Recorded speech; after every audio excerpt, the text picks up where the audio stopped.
Namaste. Welcome to the beginning of another live Sangha. I'm grateful to be here, grateful to have you here. I hope to be able to serve you as best as I can. And let me start by reminding you that I trust you are feeling as well as you can be in this moment. And even if you're not feeling like that's true for you, know that this too shall pass, and exactly how you're expressing yourself right now makes sense and is valid in the context of the life that you've lived. Don't compare yourself to anyone else. Now my first guests are arriving live. Namaskaram, dear Ragnhildur, dear Melinda. Hello. How are you? Hello, the favorite feminine. Thank you, dear Real G and Melinda, for your likes on the live. May it reach as wide of an audience as you wish. You are good, dear Amanda. I'm happy to hear that. And dear Sky Guardian G, welcome. How are you? Thank you, Amanda and the favorite feminine, for your likes. Let us begin with a nice inhale. And exhale. Very grateful to have so many different divine expressions here. Each of you add to the uniqueness of life. And your journey is certainly one that you can trust, meant for you. Your presence is something I don't take for granted. You are well, dear Melinda. I'm happy to hear that. I am doing well. My tummy wasn't feeling that well earlier, but thanks to dear Sky Guardian who sent some ajwain seeds. It's a miracle what those things do. It's a treatment for nausea common in India, and they work like a treat. I recommend everyone get some ajwain seeds and try them out. As long as you consult your physician, of course. That breath felt great, dear Amanda. Oh, good. Well, you can keep doing it. There's no limit to how many times you can do it.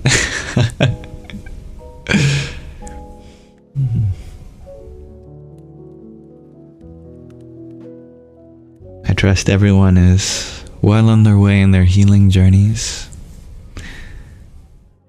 It's amazing what the body and mind can go through and still be able to heal from. So important that we take care of our bodies and minds. Dear Amanda, you share you had ginger tea with honey turmeric. I love that. If anyone else has some remedies they'd like to share, please feel free. Thank you, dear Rhiannon, and welcome. I'd love to begin our Sangha, starting off with today with a Shanti Mantra, a peace prayer from the Taittiriya and Katha Upanishad. I'll begin. Om Sahadna Vavatu Sahadna Bhunaktu Sahaviryang Karva Vahai Tejasvinavadhitamastu Ma Vidvisha Vahai. Om Shanti Shanti Shanti. That means, may the divine protect us both together. May the divine nourish us both together. May our study be vigorous and effective, and may we not mutually dispute or hate any. May there be peace in us, may there be peace in our environment, and may there be peace in the forces that act on us.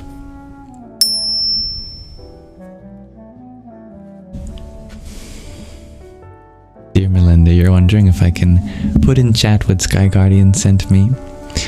Yes, I can. AJWAIN. Ajwain.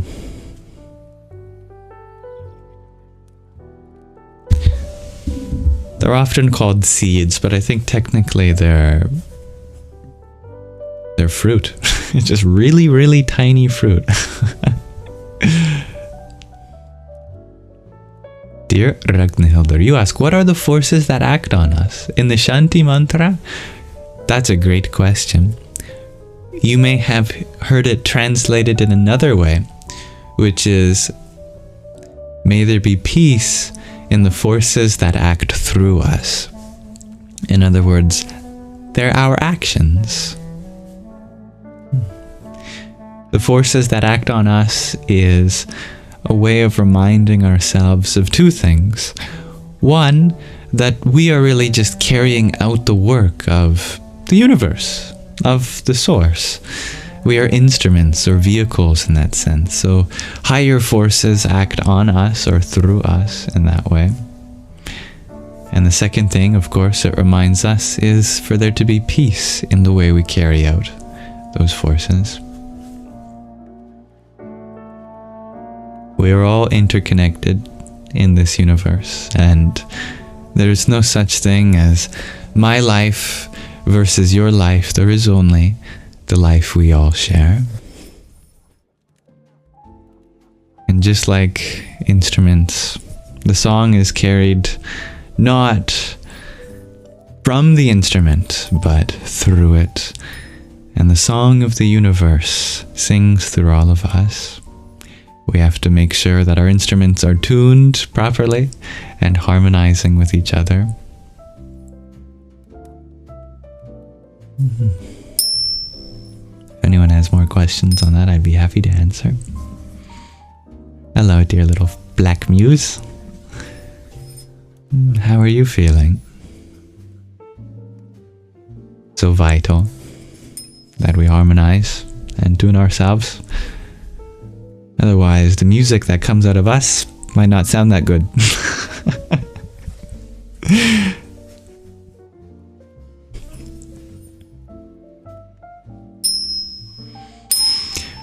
Our existence is certainly a shared one. There's nothing we do that does not ultimately affect at least one other person or being.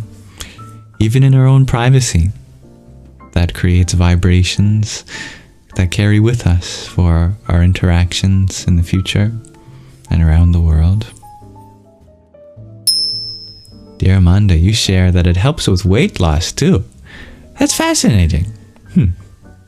I have not noticed that, but it's good to know. My mom always wants me to make sure that I get enough food, so maybe I'll have to be careful that I don't take too much ajwain seeds, otherwise it might not be a healthy weight. Greetings, dear Akasha. Lovely to see you here too.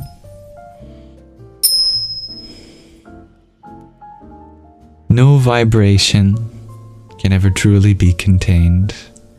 Even if it's within some limitation, it pushes against those limitations and vibrates the world outside.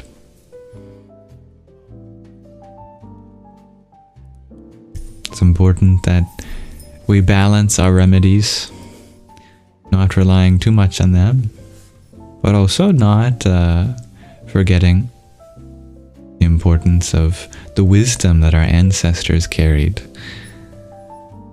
through their knowledge of nature and various medicinals. Anyway, we are just beginning our Sangha today, starting off with our Shravana section dedicated to listening to each other, gaining of new experiences. If any of you have any stories that you want to share, as far as you can fit them in a comment or two, or reflections or insights that they've had, or just how you're feeling, I'd love to hold space for that all. Dear Ragnhildur, you share that your fur baby Kasim the cat is much better now after surgery, and you're so relieved and happy. I too am relieved and happy to hear that, dear Ragnhildur. And I pray that Kasim continues to bring joy into your life with happiness and health. Hello, dear aesthetically feral. Do I have any resolutions for 2025 and suggestions? I always say that my New Year's resolutions are to have no New Year's resolutions. But if you think about that long enough, it becomes a paradox. If I successfully have no resolutions, then that means I had a resolution that I was successful in. But if I had a resolution that I was successful in, then that means I failed in my resolution of having no resolutions. But if I failed in my resolution of having no resolutions, then that means I was successful, etc.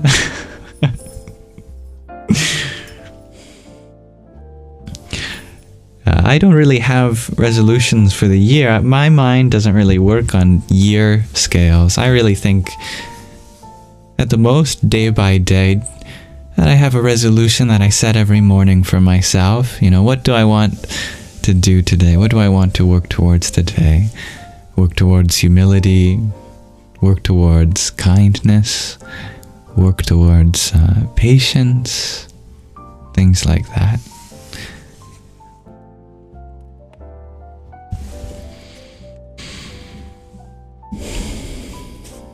Dear Sean, you share you're struggling to sleep. Been like this for a few days. Oh, I'm sorry to hear that, dear Sean. Insomnia is no joke. I was just watching a short that someone had sent me of Bashar, who had been asked a question on the significance of insomnia and sleep, and he gave a very beautiful answer, which is, sleep of course connects us to our higher self. We dissolve into unity. There's no separation between any part of our experience in deep sleep, and scientists know that our body engages in the deepest rejuvenation and healing during that time. And of course there's a fear that keeps us up at night. Often it's a fear about not getting enough sleep. Ironically, the more we stress out about sleep, the less sleep we seem to get. And the topic that was explored briefly was that ultimately a big fear is not being able to fulfill our responsibilities. That if we don't get enough sleep, then someone else will have to step in, and how will we feel accomplished? We will feel burdened. Maybe someone will have to take care of us. But we're on the path to be taken care of if we don't take care of our bodies and minds. So whatever it is that's keeping one up, put it aside. Write it down. If you have a journal, it's good to keep it next to your bed and just write whatever's in your mind. It doesn't have to be anything interesting. It doesn't have to be anything that you read again or important. Just if there's any thought that continues to keep you up, just externalize it in some way. Understand that you have no other responsibility than just to relax right now. What you've done today has been enough, and the best thing you can do for yourself is let go and dissolve.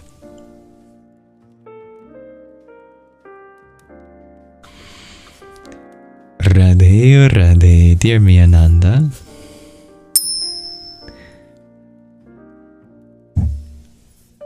I know a lot of people find help in journaling their thoughts before sleep, or if you have an app. I know phone screen isn't the best, but as a substitute, if you have a note app on your phone, you can put them there too. And whatever's in your mind that you want to externalize, do it gently. You know, be honest. Be super vulnerable. You can write down exactly what you're feeling. I'm having trouble sleeping. For some reason, I keep thinking about my boss or my daughter or something random. I keep thinking about Hello Kitty. I don't know. And it's making me frustrated and I really want to sleep because blah, blah, blah, blah, blah. Therefore, no. Until you have nothing else to write.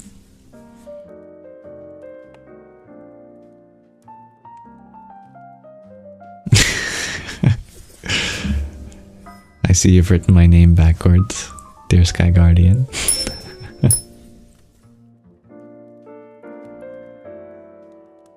Now, if you really want to put yourself to sleep, try writing everything you said backwards.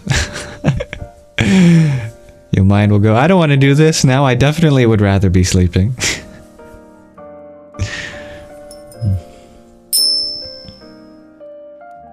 Hello, dear Rihanna and Reina. And hello, dear Chloe.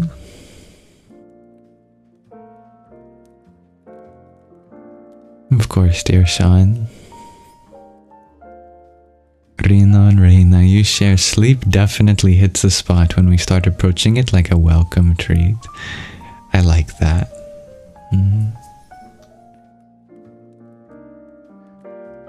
Anna, you share that you have the sleepness of a shark is what your sleep app says. Well, I don't know. What is the sleepness of a shark? Are they always on edge, ready to wake up, or do they fall asleep at any moment?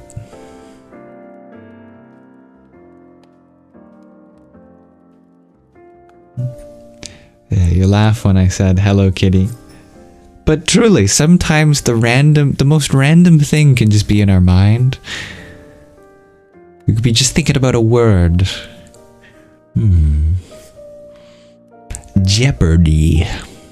Geopardy.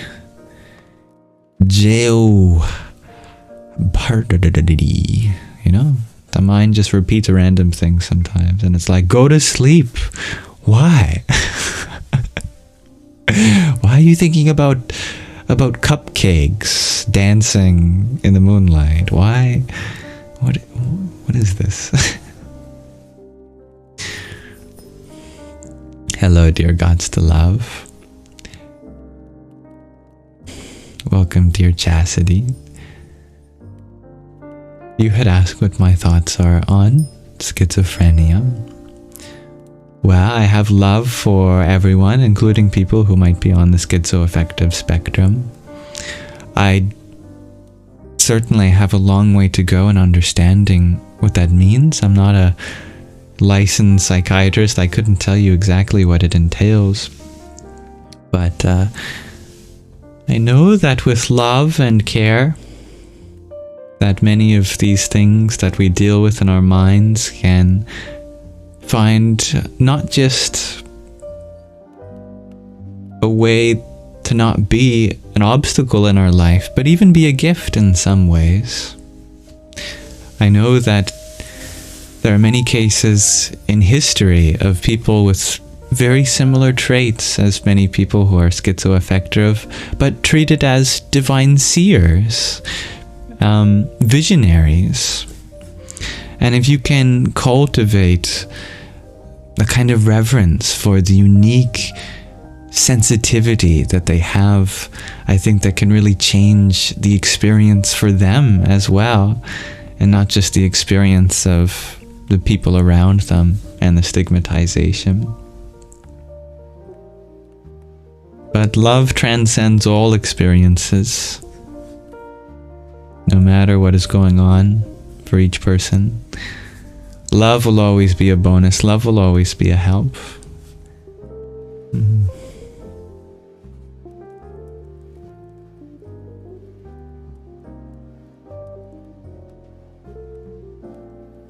We must emphasize compassion and care for these individuals and celebrate the diverse journeys that we are all on.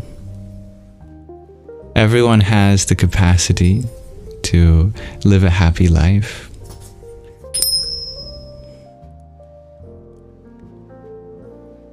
Dear beloved Raven, You share that tutorials put you to sleep. Oh, how interesting. What kind of tutorials?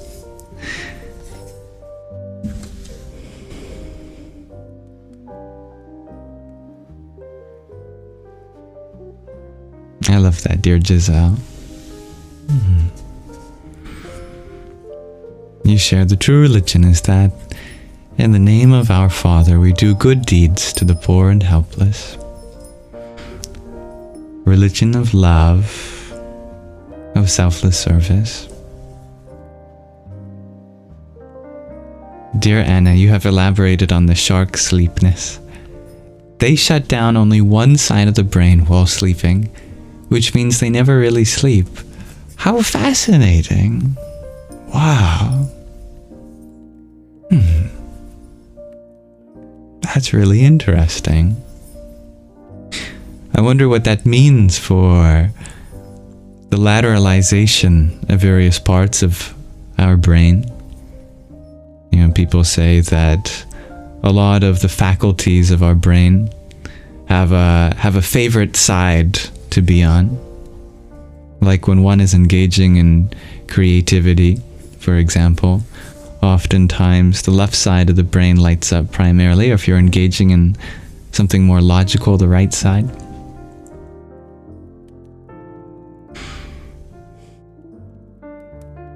So maybe sharks sleep on their creativity for a while and then sleep on their logic.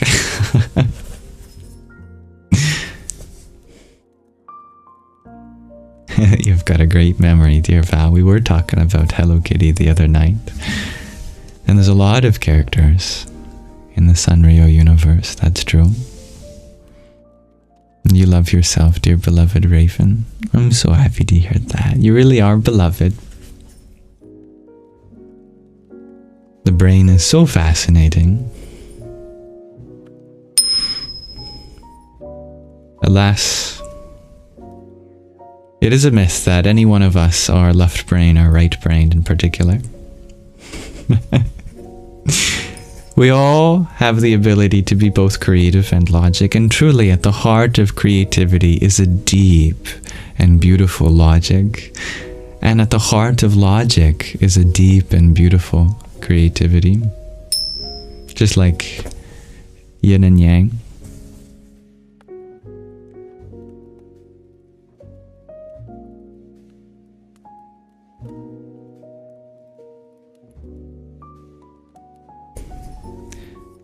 Dear Rhiannon, you share that you struggled with schizoaffective for years, and yes, it was like the divine, seeing in a lot of ways. I know that can be a common experience for people who are schizoaffective to also have a lot of intense experiences surrounding what it means to be spiritual, what it means to be religious, and what exactly the divine is and their relationship to us.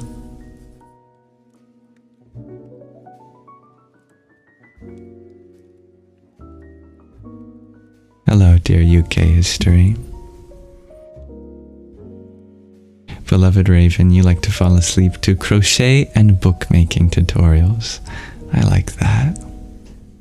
And hello, dear Tanya. You're so tired from your 11-hour shift. I would be too. Make sure you give yourself lots of rest. And I hope the people in your life acknowledge how much hard work you do.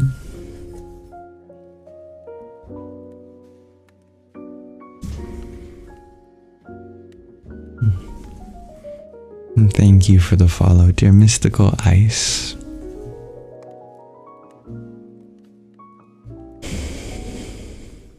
You miss Gregard G, share Sky Guardian.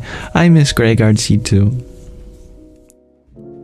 But I trust that wherever he is right where he is meant to be.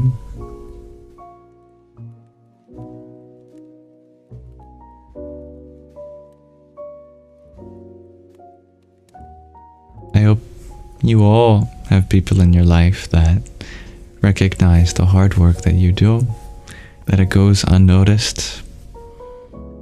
I see you. I feel you. Always important to balance that with self-care and rest too.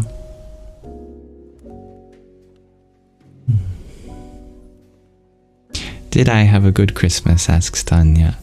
I did. Thank you for asking. How about you?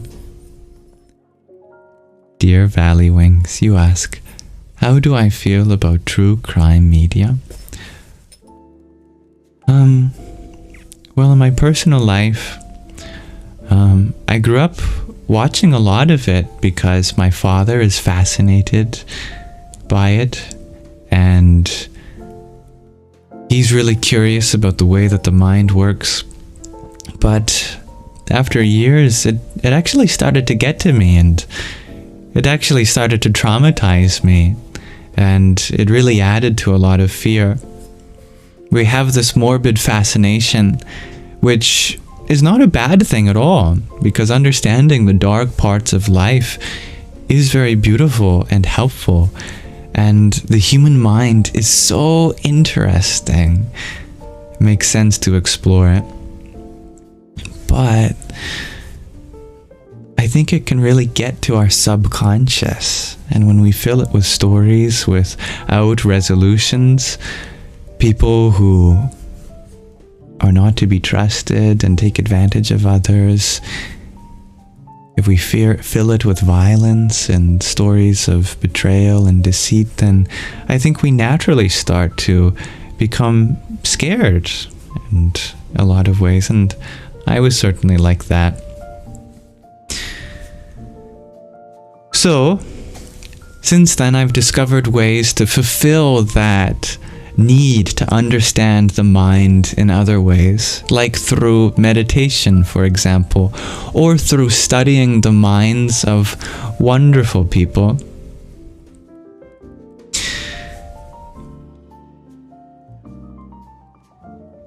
You can get the same kind of insight about the nature of the mind by studying the stories of great people that have walked this planet.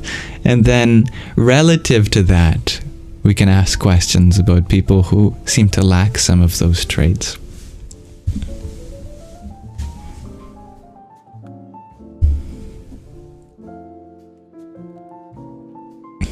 You'd rather study the minds of sages. I love that, Sky Guardian. Me too.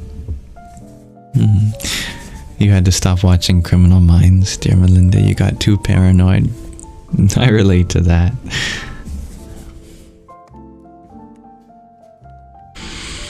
Dear beloved Raven, you share. If no one tells you, you did a good job.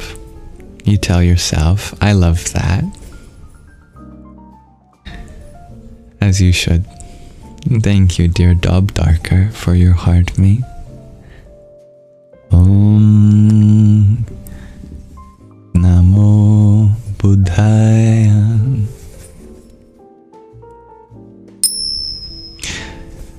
All right. Yes, we should embrace studying the nature of the mind. Very important. It's one of the 5 niyamas. Svadhyaya. Self-study. Seek wisdom from the sages.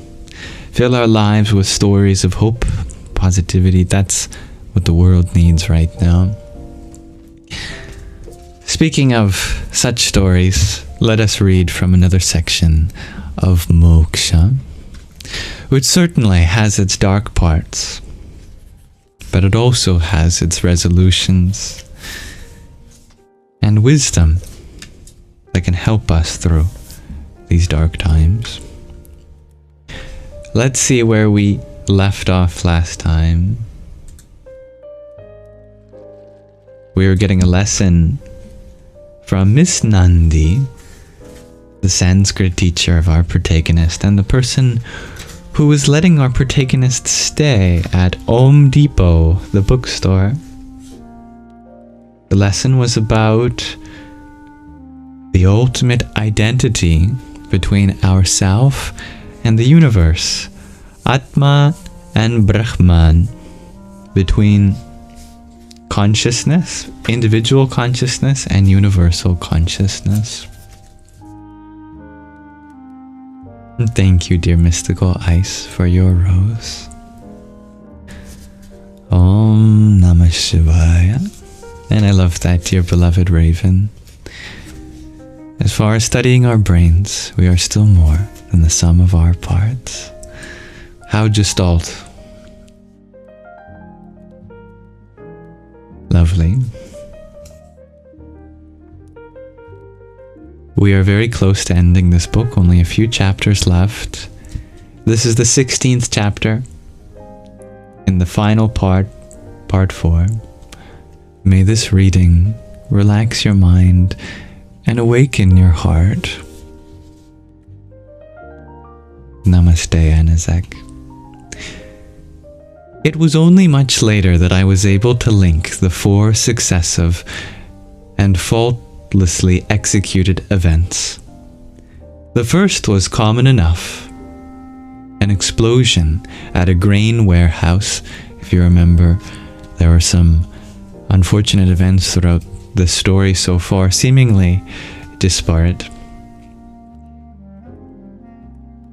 A wide swath of shanties had been flattened with a human toll, unfortunately, of 65, as it was reported. The storehouse apparently stashed explosives and ammunition, not grain. Many were arrested, labeled as people against the state, trying to censor my words a little bit, and similarly unalived. I'd paid little attention till I recalled that the explosion had occurred at the location of one of the red pushpins on my map of the refugee camp displayed on Mother Gabriel's wall. Was this what had made those men at the cafe laugh? Soon after, and without warning, a riot broke out between 2 sects of a religion imported from the island. Peace and non-violence were key tenets of both parties, but the sects had a difference of interpretation of certain words of an esoteric scripture. Hostilities had been kept in check so far. Hostilities had been kept in check so far, but strong feelings simmered below the surface. Both sides were heavily armed, not with the usual sticks and stones, but with Uzis. Crowds in the marketplace were unalived. This unfortunate event went on for hours until the army was called in. Arrests were followed by speedy unalivements. The general approval within the country and abroad. The second red pushpin on my map was the location of the riots. Peace reigned for almost a year. Then, during the winter monsoons, when heavy rain continued uncharacteristically for a week without a break, a dam was breached, and the released impounded water flowed at great speed, flooding the camp and agricultural fields around it. Om Depot was out of the range of the devastation, and Muthu, who was with us for a short holiday, joined in the rescue effort. He returned exhausted 12 hours later to tell us that the refugee camp was no more. Hundreds had drowned, and there was widespread looting and unaliving of each other. He had seen a map rip off the gold earrings, or a map, sorry, we are talking about maps, but the word is man. A man rip off the gold earrings of a woman who had fallen to the ground. The convent was intact, being on high ground, a blessing since the new Sri Krishna clinic was the only medical facility in the area. When the waters finally receded, survivors were allowed to claim bodies. But a week later, when a sister dam was breached, the total annihilation of the camp and surrounding areas was complete. Muthu disappeared for days, and one day came back, haggard, with a baby squirming in his arms. He had found it floating in sewage water, caught hold of it, and had made his way to the clinic, but could not get through the hysterical masses surrounding the building. So he brought the baby to the shop. Miss Nandi got to work with a grim look. "Hot water," she barked at me, as she laid the baby on a clean towel on the floor of the bathroom. She removed a muslin chemise, I'm sorry, I don't know the name of this term, something that babies wear, and soiled cloth diaper. A gold chain with a pendant of the elephant god Ganesha hung around the baby's neck. "This baby is loved," she said, rubbing the gold as if to assess its quality. "We must find its mother." I carried in the hot water in a large brass vessel, and she scrubbed the baby from top to toe, then summoned a wet nurse. Muthu published a photo of the baby in the local paper, but cleverly removed the gold chain with the elephant god pendant. A line of distraught, weeping men and women formed outside the clinic, each person clamoring for the baby. Muthu asked each one a question. What is around the baby's neck? Guesses were hazarded, but none were correct, and the baby remained with us. Thank you, dear Donsuela. It's pronounced chemise, and it's a light undershirt.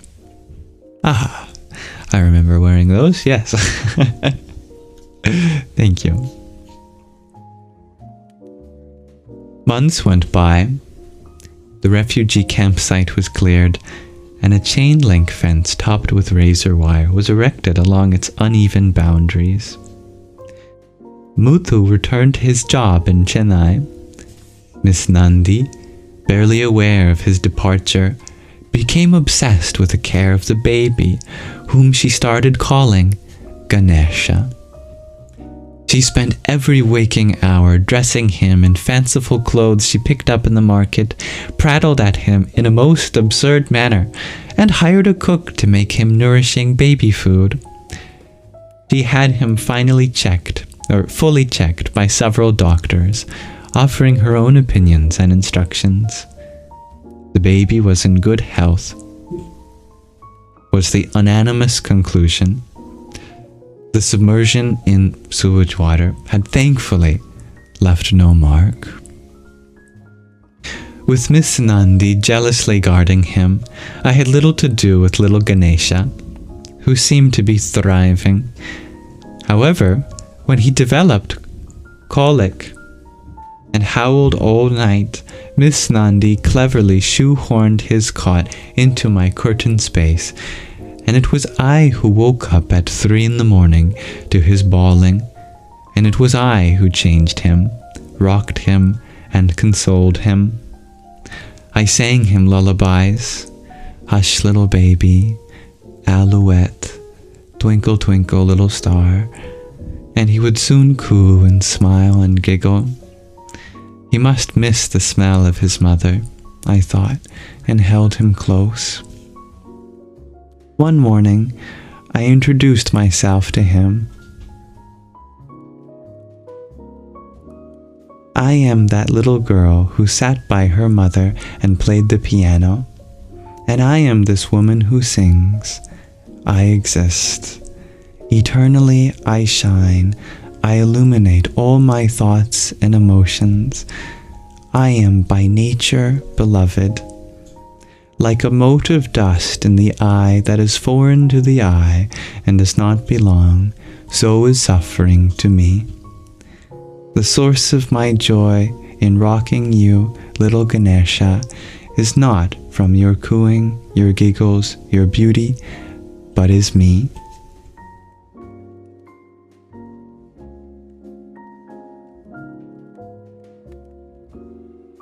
Let's pause our reading there for now.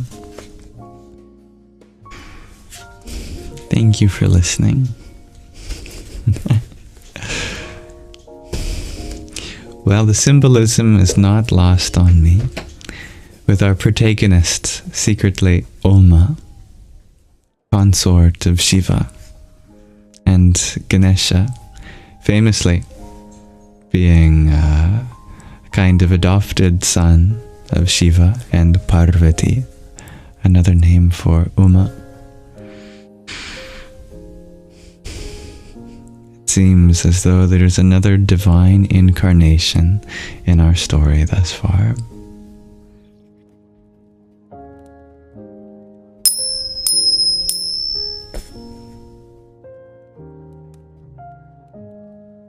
I look forward to continuing to see how this story unfolds as we continue reading next time. That will conclude our Shravana section, pardon me.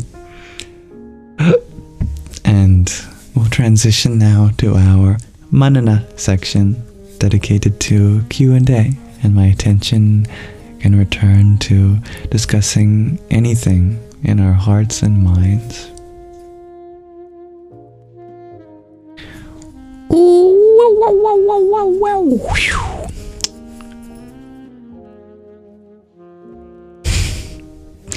My TARDIS is making a funny sound. I wonder when you go into the dealership as the Doctor, how do you explain the noise that your TARDIS is making? Yeah, my TARDIS is making a funny noise.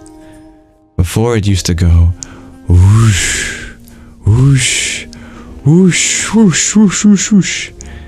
But now it's going whoa, whoa, whoa, whoa, whoa, whoa, whoa. Do I need more blinker fluid? Thank you, dear Anazek, for the heart me you had sent. Om Dum Durgaya Namah. Dear Fiddly Fig, thank you for your rose. Radhe, Radhe. Happy holidays, dear Lucas, and welcome everyone who joined while we were reading. Dear Miyananda, you asked, is Ganesha a boy or a girl? Ganesha is a boy.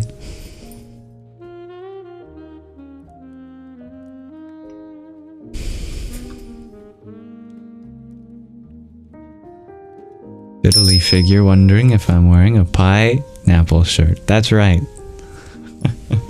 I don't know if you can see. It might be hidden under the chat for you. Pineapple made with the Greek letter pi.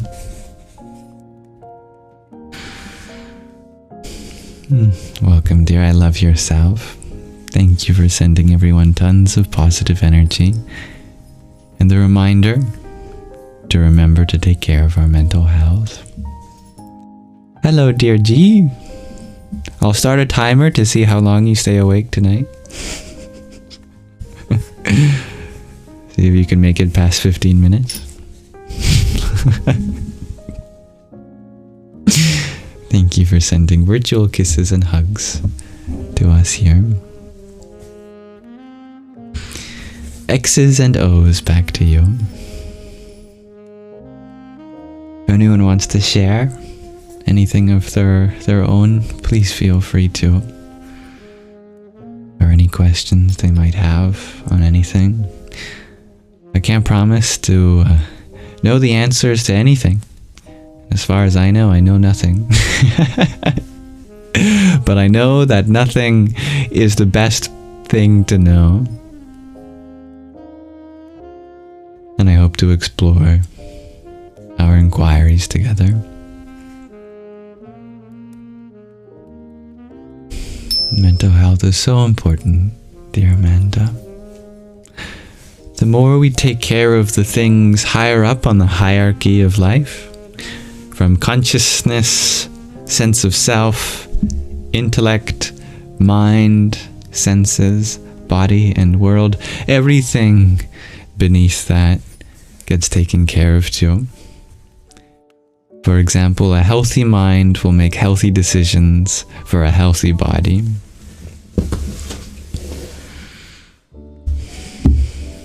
And a healthy sense of self will gather healthy experiences to make healthy decisions for the mind.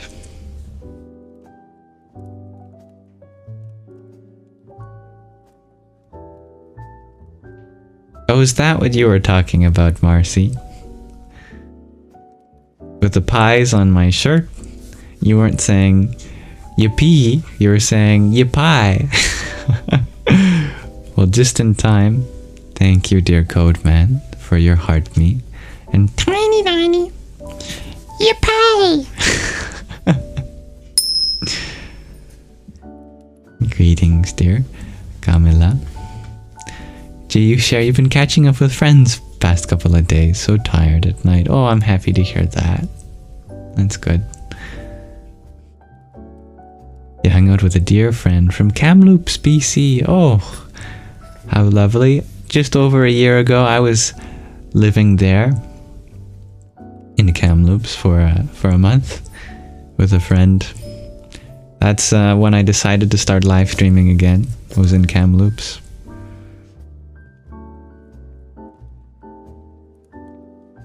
Thank you, dear Camilla, for your rose. Om Kham Jahnavyai Namah.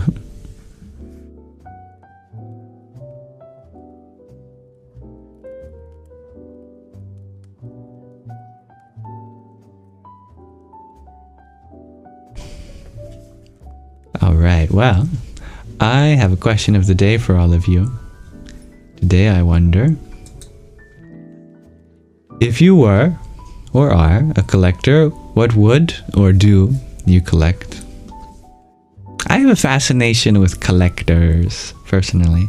I find it so interesting when people have, a coin collection, or a stamp collection, or recently I was looking at someone who had a toy lightsaber collection.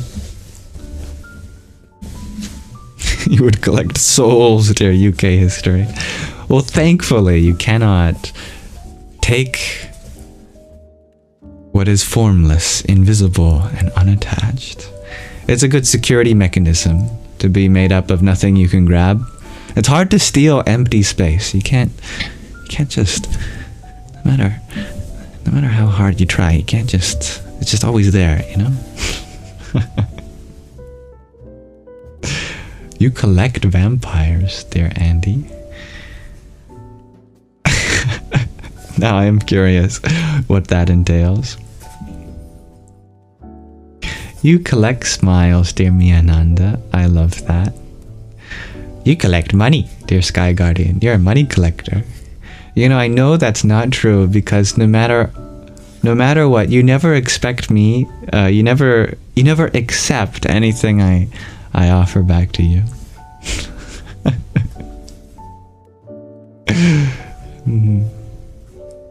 In fact, I even offered, 100 Indian rupees the other day, or 200, and you said you couldn't even take that.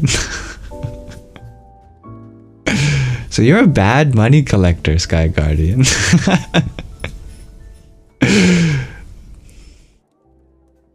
You're a yam collector. You collect various yams. That's true, you have collected me.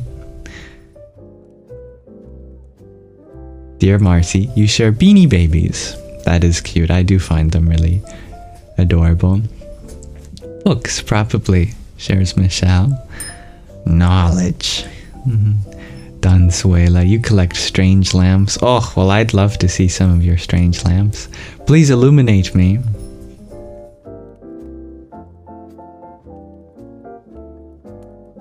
You keep them in a basement. It's a whole process. Lots of garlic. You're funny, Andy. Dear Magdalene Rain, Snuffleupagus Priyaji. You collect epithets, clearly, and titles. I'm adding on but you collect ethically sourced specimen and taxidermy. Wow, really? I did not know that about you. That is a fascinating fact. I would love to see some of that. We got another soul collector here, dear Paul. Miananda, you're a song collector. I love that answer. That's great. No, wait. Lava lumps, shares Marcy. Ah, I forgot about those. Fun fact, you can create your own lava lamp by putting oil and water. It helps if you dye the water. And then an Alka-Seltzer tab to dissolve in the bottom. Makes all these oil and water droplets blob around, and you can put your phone flashlight under it. Dear Flow with Paige, you share plants and crystals. I love that. Ragnhildur, you share you used to collect napkins and stamps as a kid. Aw, that's sweet. Yeah, we have a drawer in my house that's full of different kinds of napkins too, come to think of it. Camila, you would collect extravagant experiences. I really like that answer a lot because those are free. And if there's anything that we take with us, it is our experiences. Dear Keith, you share you collect die-cast models. Oh, how fascinating. Any in particular? Like Warhammer? You collect Rubik's Cubes, dear Michelle. Oh, we got a cuber here. I'm learning so much about all of you today. I love this. I am so pleasantly surprised. Dear I Love Yourself, you're collecting information for your inner self so you can inner stand, understand, and overstand. I like your wordplay. It's beautiful. No, Marcy changes her answer again. You think miniature spoons. Well, if you collect miniature spoons, lava lamps, and Beanie Babies, you can have a tea party, and your tea can be made of lava, and you can swirl them around with your miniature spoons. Amanda, you share anti-inflammatory. It's good for you. Oh, it's so nice that you take care of ants by collecting inflammatory things for them. Good to have an ant lover.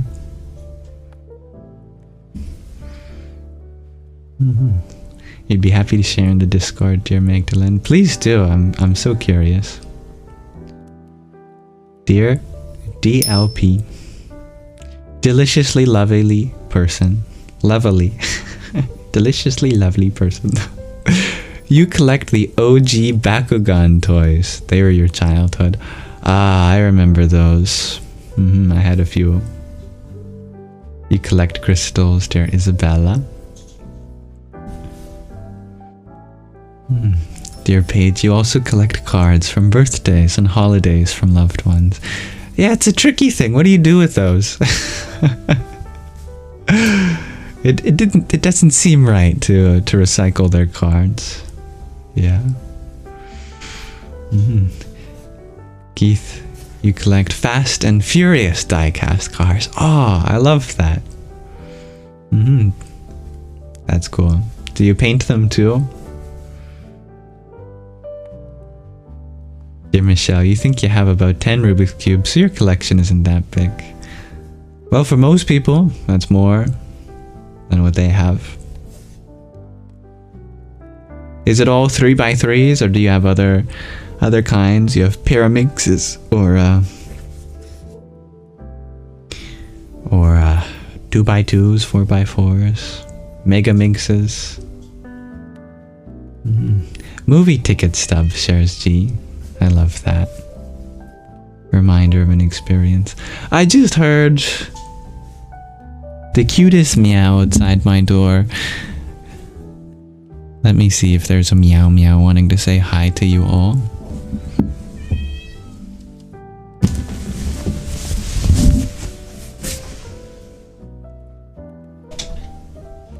Hello. Hi. Yes. Hello, meow meow.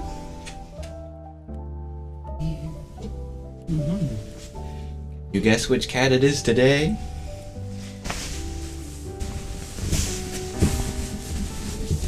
It's Shadow. How you doing? Yeah. Thanks for saying hello.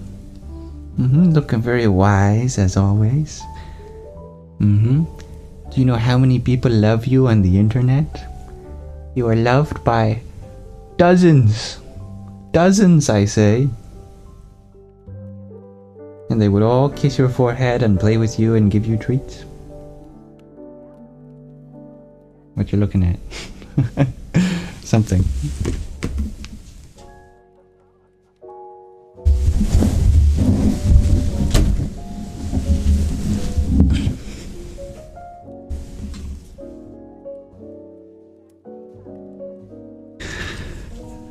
I know there are some answers to our question of the day that I haven't read yet, but let me scroll to see the acknowledgement of shadow, because I'm sure there is some. It's such a good protector. He protects us from spirits. I'm not sure what he was looking at. Probably a spirit, because it was just a blank wall, as it usually is. Cats are so funny. They're like, and it's literally just a wall. It's like the wall jumps out at them or something.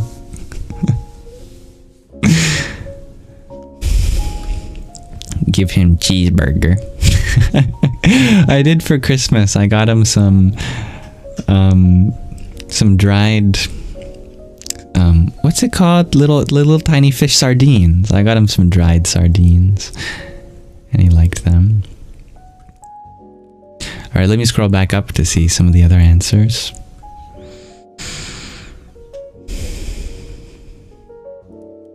Rave bracelet shares G. Ah, that's fun. Another reminder of an experience.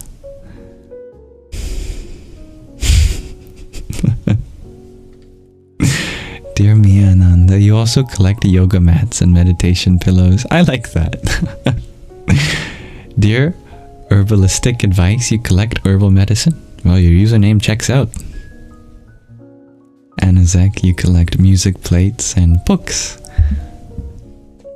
What's a music plate? I wonder. Is it another name for a record? G, you share art supplies like markers and stationery. I like that. Sky Guardian G, you share Yu-Gi-Oh cards or Pokemon or Magic. I remember having a lot of Pokemon cards, and I still have a lot of Magic cards. And Fiddly, if you share art supplies, is probably your answer too. Miananda, you ask, what do I collect? Thank you for asking. I'll wait until I hear from those that I haven't read yet before answering. Dear Melinda, you have a box of mementos from lovely experiences you've had. Aw, mementos are sweet.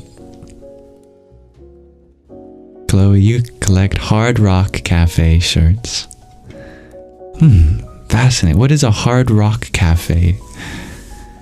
You go into a cafe and they're just going playing some hard rock. That'll wake you up. Dear Miananda, you had shared that your cat Luna came out to see. Aww. I hope that Shadow and Luna shared a connection.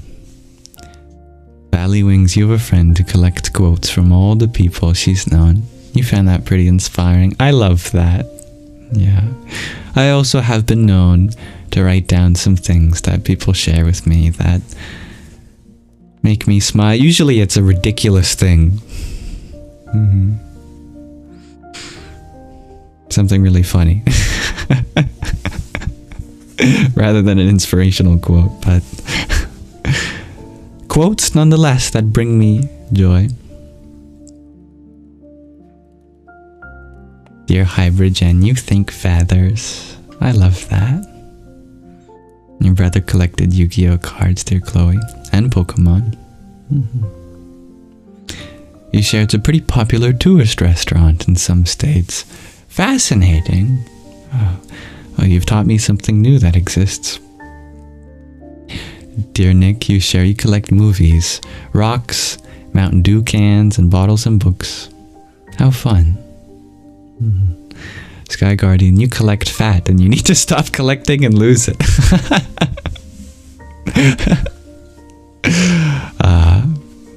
Your body is beautiful. Dear Sky Guardian G. But there's always room for a more sattvic diet. You already eat so sattvic in many ways. And cute buttons for your clothes. I like a good button jar or button container.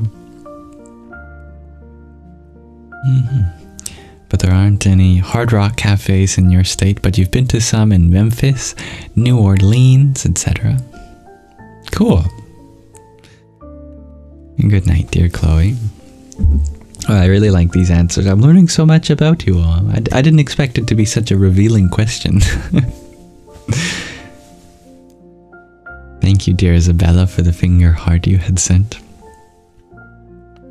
Om Aim Sarasvatyaya Namah. I used to collect lasers. This is true. In fact, I might even be able to show you one.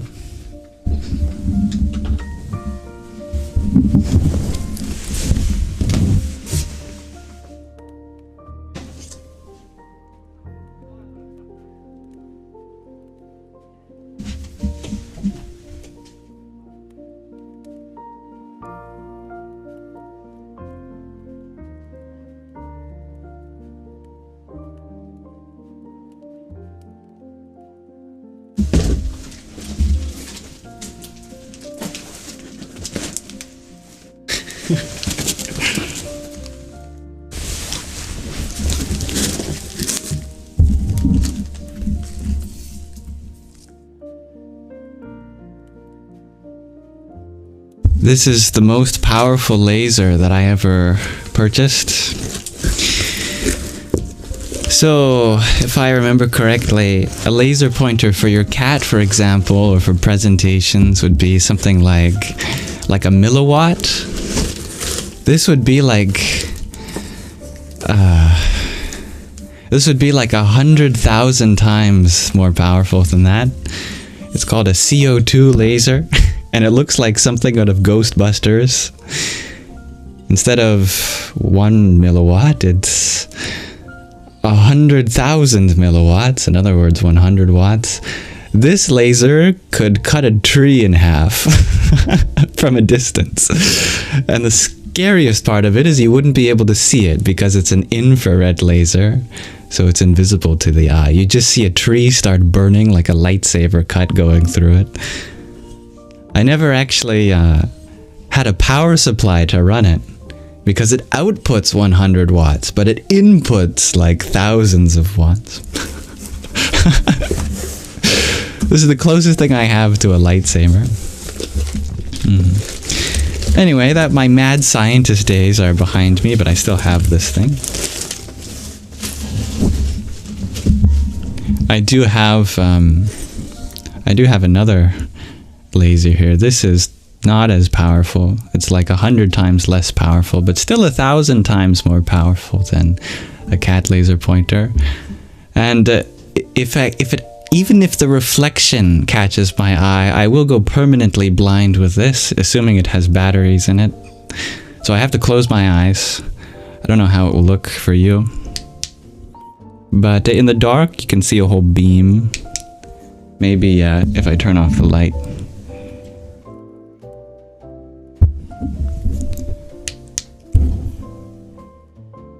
maybe if I also stop removing the background.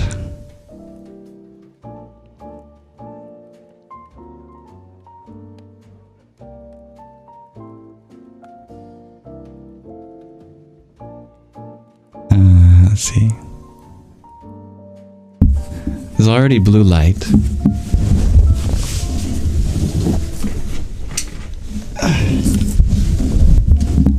This is just from the laser. It lights up my entire room, and you can literally see the beam go through my room. And if I stop it on anything, it will light that thing on fire. For example, if I wanted to burn this bookmark, I just go like this. Oh god. This is dangerous. Don't do this at home. It's too bright. Reflecting the white. I need something darker than that. Anyway. That's one of the least powerful lasers I have.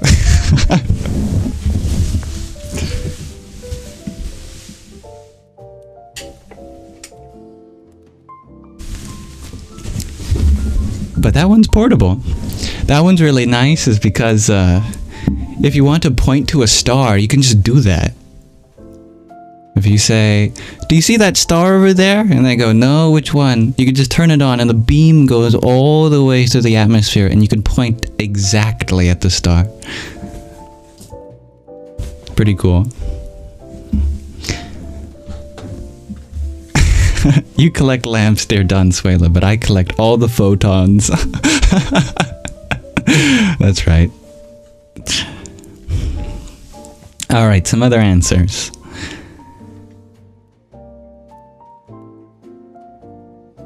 You try to collect your thoughts, dear Jay. I love that answer. Very wholesome. Welcome, dear Stevie G. You would collect music records, and you would also collect beautiful moments that are filled with joy. Beautiful. Dear Laura, you collect dice sets for Dungeons and Dragons. That's a good hobby. I have the best dice in the world next to me, actually. Oh, hello, Shadow.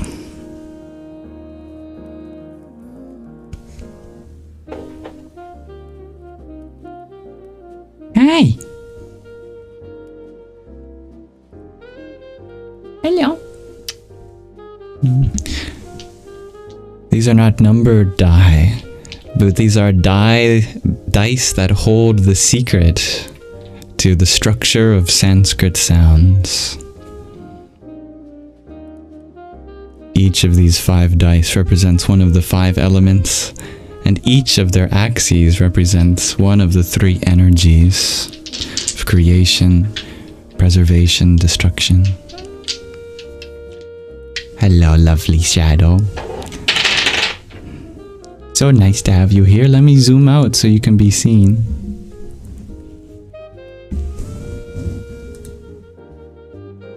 Come back. Come on my lap.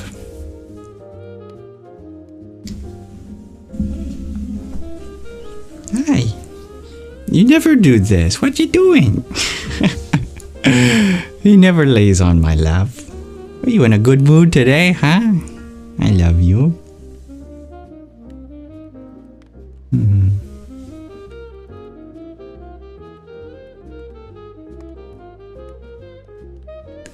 See, this is Shadow's secret, that during the day he's like an independent person. He does his own thing. But when nighttime happens, he's like, someone love me, please.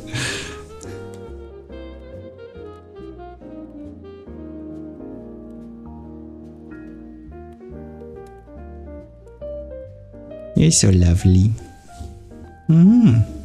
You are a blessing. You have graced me. Thank you. Yeah, you getting comfy? Aw. It's comfy for you? So sweet.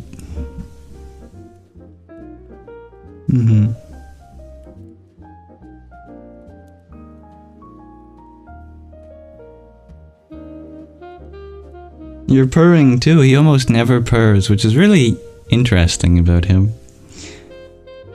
He saves his purr, just like those people that save their I love yous. And then when you do hear an I love you from them, it's like, oh, the best thing ever. Like Shadow, whenever he purrs, it's like a miracle. Yes, I love you. You deserve attention.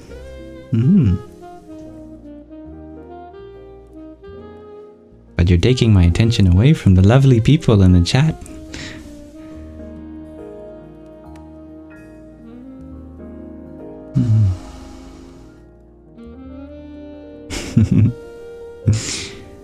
Dear Marley Joe, you had shared you collect special scrunchies that people let you borrow or give to you as a gift. That's fun. I like that. Dear Caitlin, your cat's name is Shadow too. Aww. You also collect ankhs, shares beloved Raven. Oh, those pendants.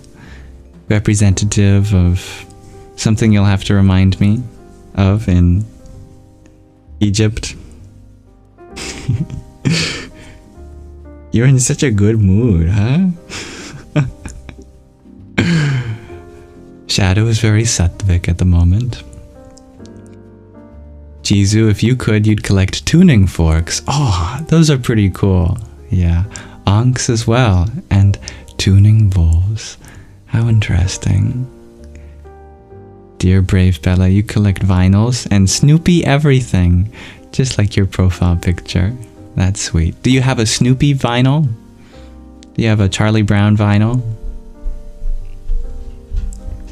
Crossfires, you were wondering where I got that laser. Soviet aftermarket. 2 words.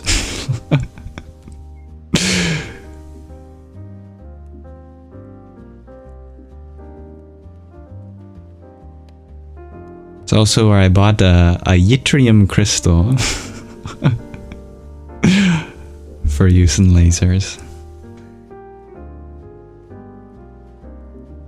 At one time, I even had my own laser selling business. It was called diodica.com. And if you look hard enough, I used to sponsor people on YouTube. And some people still have their sponsorships up from that. I never made much money off of it though. There isn't that big of an audience for ridiculously overpowered lasers, surprisingly. I felt there would be. Thank you, dear Tarot, for your heart mate. Om Namo Marjanaya. Salutations to cats. Dear Anazek, thank you for your friendship necklace too. Om Tam Namastandraya. I was really into lasers, yeah. I got my first job as soon as I could. Underaged. I lied to get into McDonald's because I wanted money to buy lasers. This is true. And I only worked there for a day before they discovered that I was 12. They're like, we can't have you working here at 12. They said, but we're really impressed that you really want to work here. And if you do turn whatever the age is, we'll be happy to have you here. I felt so ashamed turning in my my McDonald's badge and the card you get for half off food.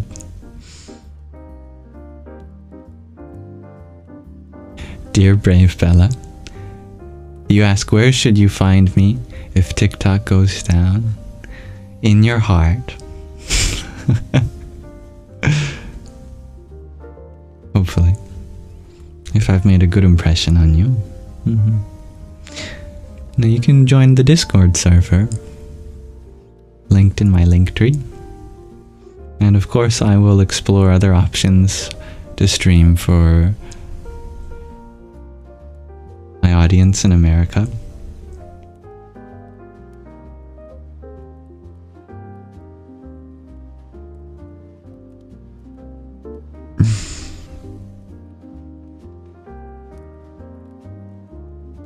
Hello, dear Leia. Prema Leia. A home of love. You like my kitty Shadow?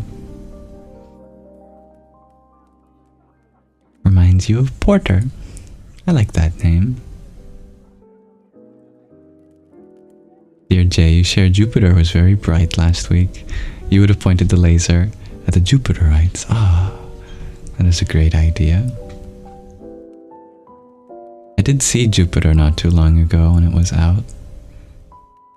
But not with a laser, with the help of those fancy new astronomy apps that you can just point in the direction and it tells you what you're looking at, which is so cool. I'm sure ancient people would absolutely freak out for that app. They'd love that. It looks like a big kitty. You do look big. He's actually not that big. I think I'm just small. I must be small. Or it might be the wide angle lens.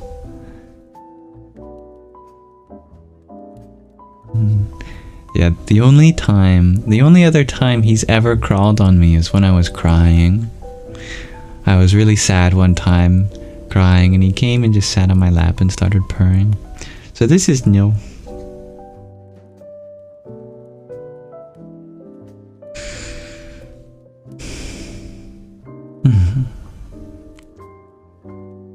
Welcome, dear Rav.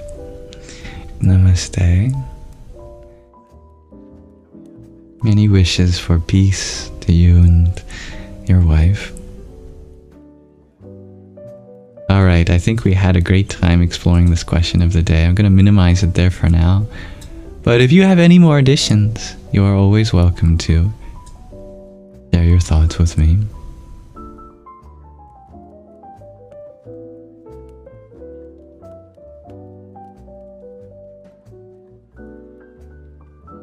It is true, the camera does make the lower parts look bigger. Like my hand looks massive, doesn't it? But if I hold it up here, it's much tinier. Like a magic trick.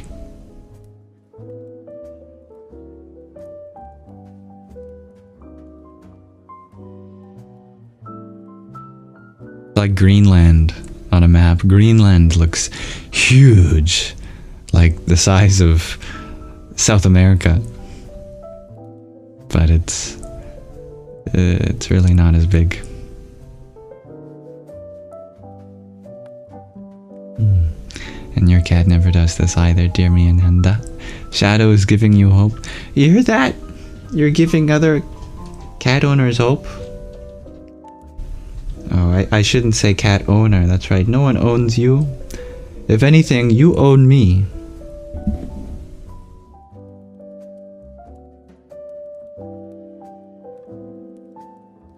Welcome, O1 with a Cyrillic name.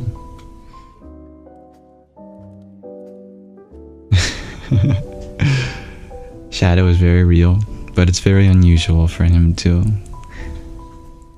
climb up on me like this. Dear Small, you didn't know you could buy lasers that strong, honestly. Kind of scary knowing anyone could buy them. Yeah, there's a laser danger class rating. It goes up to class 4, and class 4 stops at 400 milliwatts, I believe. All of my lasers are much more powerful than that, so they're like beyond class 4. In fact, that CO2 laser I showed, it's... what would the math work out to be? It would be like 120 times higher than the rating for the highest class of dangerous lasers. Class 4. they're used for industrial purposes, obviously, not for chasing cosmic cats around. That'd be very dangerous. Even regular class 1 laser pointers, they're dangerous for the retina. But what to make of more powerful ones? They're used for like cutting sheet metal and things like that. Imagine that.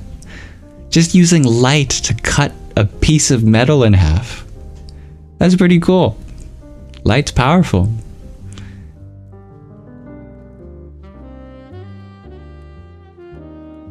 I love that, beloved Raven. Dogs have owners, cats have staff. That's right, I'm just employed. Dear Stevie G, I saw you had asked a question. How to break karma cycles that was from parents.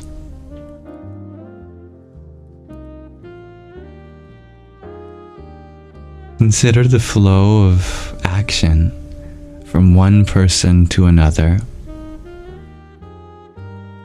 It's like a chain. It keeps on going unless you transform that energy into something else.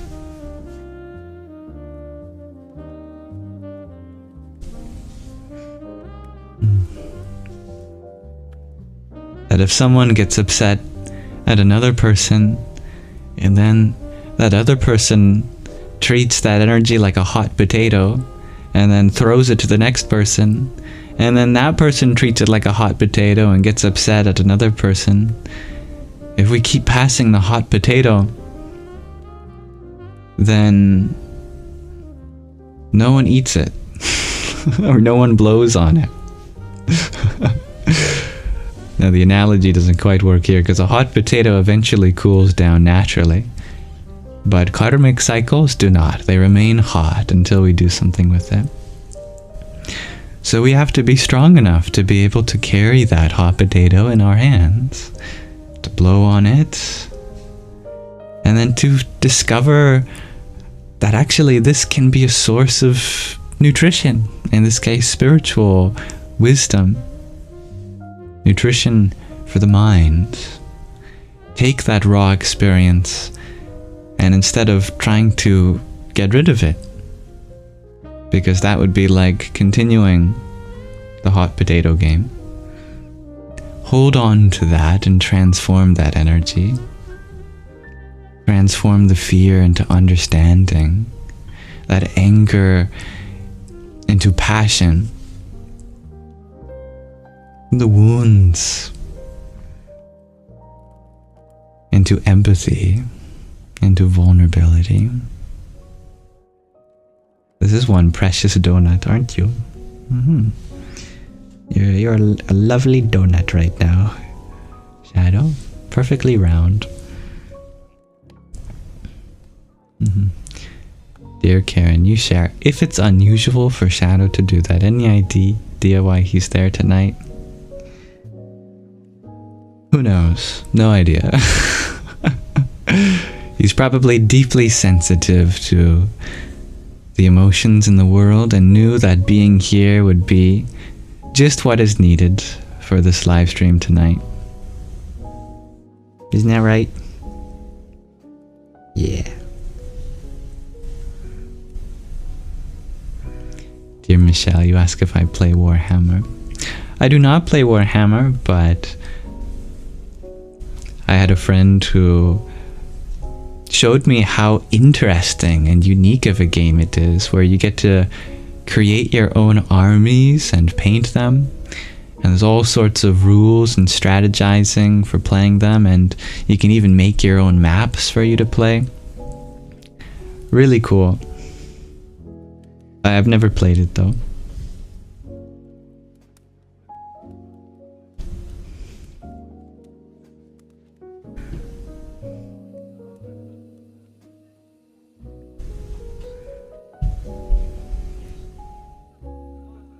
Perfection.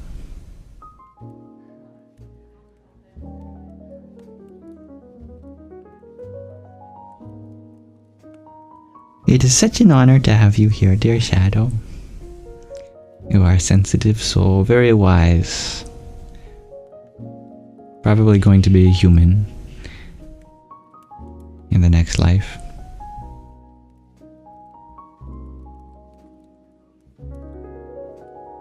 Dear Stevie G, you had asked how would you transfer the karma of dating certain people from similar families? Like similar family from one your dad dated. I think you'll have to expand on precisely what you mean. Like, there's someone from the same family that both you and your dad have had a relationship with. Is that the example? Just as an example.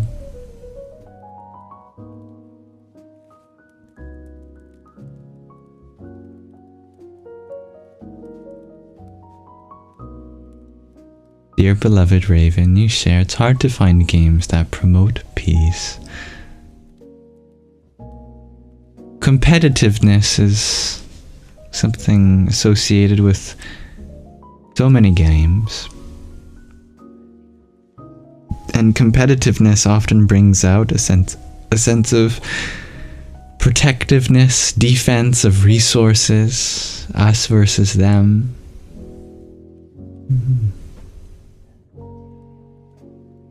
What's an example of a game that is peaceful? Playing Minecraft on peaceful mode or creative mode. That's a nice peaceful game. Unless you're practicing blowing things up with TNT. But at least no one gets hurt in the process, since it's just digital. Dear Jay, you ask, is human the final incarnation? Or are there elevated forms of consciousness? Consciousness is the most elevated that it can ever be for all beings. Consciousness is the elevator. Can an elevator get any higher? It already is what takes you from the lowest point to the highest point. That is the nature of consciousness.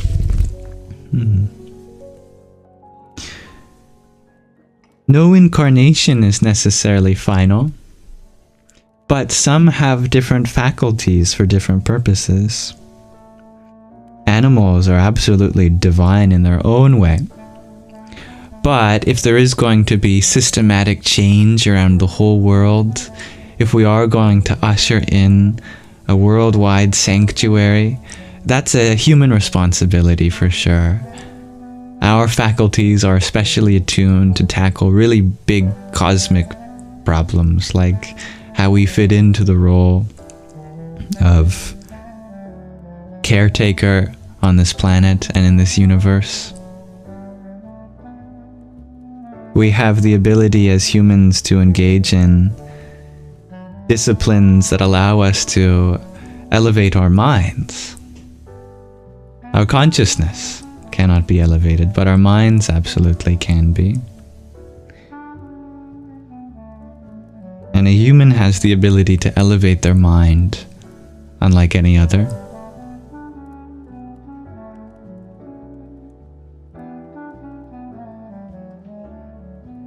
Dear David, you ask, can I speak on the Zen question, does a dog have a Buddha nature?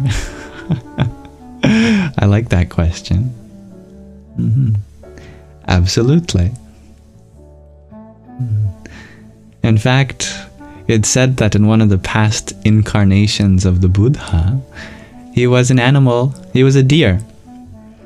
And as a deer, he brought deer dharma to the deers. He brought spiritual teachings for deers to understand.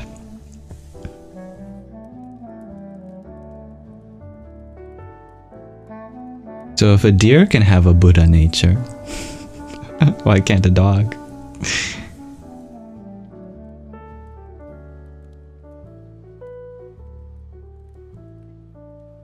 I love you.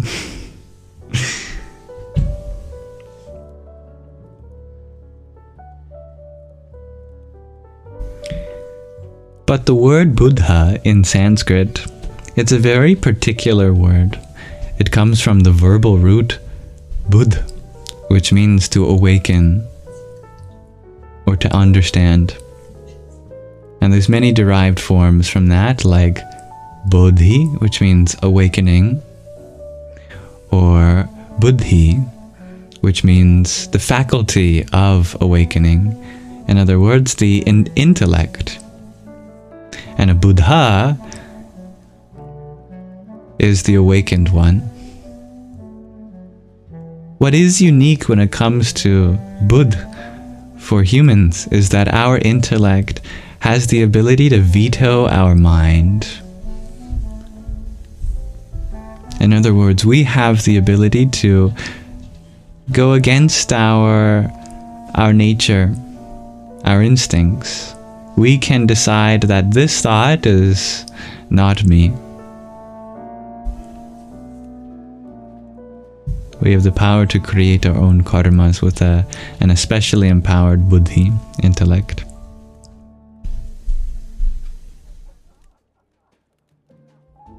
Thank you, dear Anna, for your team cheers. Om Bhuvasvaha Tatsaviturvarenyam Bhargo Devasya Dhimahi Dhiyo Yonah Prachodayat.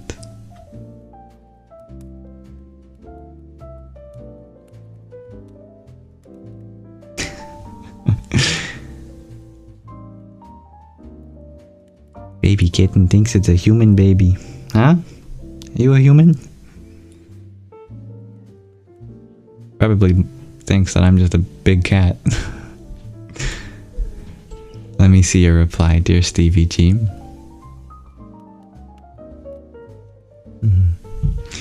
Alright, let's say the mother that your dad dated, but now her daughter is the one that could possibly date me. I see. Yeah, that is confusing. But in theory, there's nothing necessarily wrong with that. Especially if your father has separated from them, then in a legal sense, you're also not related. You're not biologically related, you're not legally related in law. Nothing wrong with that, as long as you can get the thought of your dad out of your mind while you're with her. But your question was to how to transfer karmas. Could you expand on that part of the question too?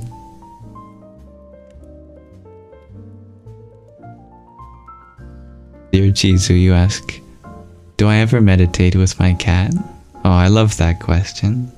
Cats are such good meditators, aren't they? No, I don't think I have. But I notice that whenever I do mantra meditation, that Shadow just loves it. He loves hearing mantras. Like it puts him in the state of ease.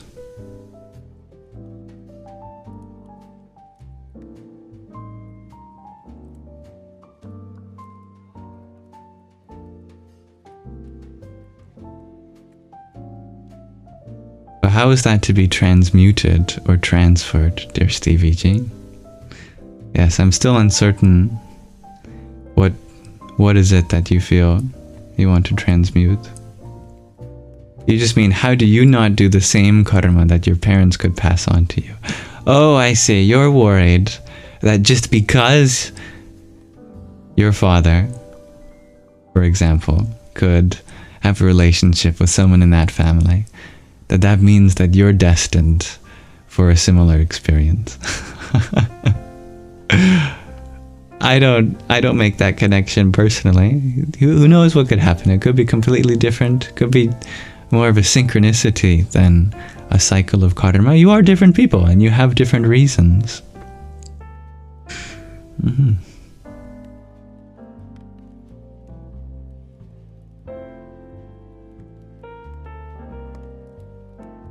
If there's anything that your dad did that didn't work out for him in the relationship, you can learn from that.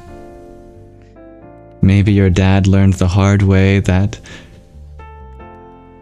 that family is very sensitive to this one thing and he happened to cross a boundary. I don't know. I'm just throwing ideas up there. But if you can take that experience and learn from that, then you've already transcended or transmuted that karma.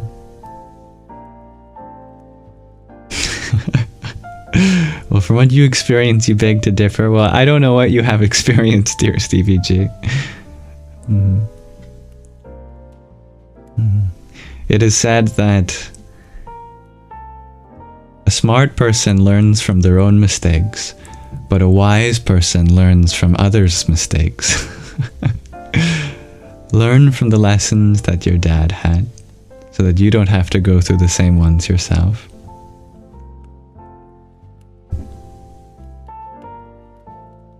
Hello, dear Mermander. I seem to have a bit of a parasite on me. No, that's not fair. You're not a parasite. You are a symbiote.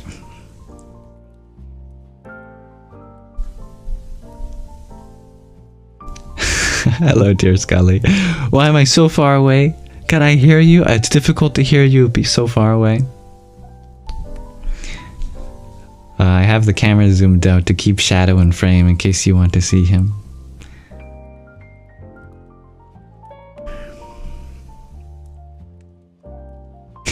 G shares. Sorry everyone. I cleared the chat to watch Shadow. Understandable. Thank you, dear Uncle Tony, for your rose as well. Om Brahm Bhairvaya Namo Namah. Dear Skola, you ask, does that mean if a smart person learns from their own mistakes, but a wise person learns from the mistakes of others, that if wise men make no mistakes? Well, if they're wise but not smart, then yeah.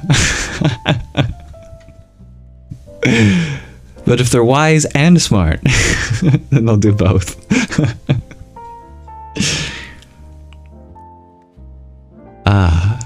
Life as a cat chair. Feels good.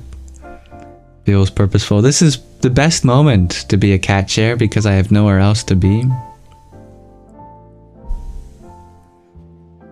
Thank you, dear Valley Wings, for your beating heart.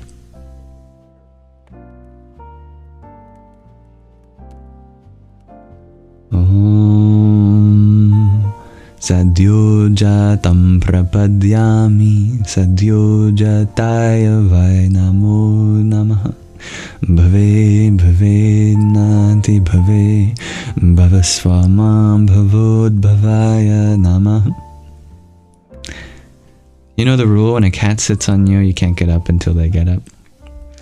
So Shadow determines how long our live stream is tonight.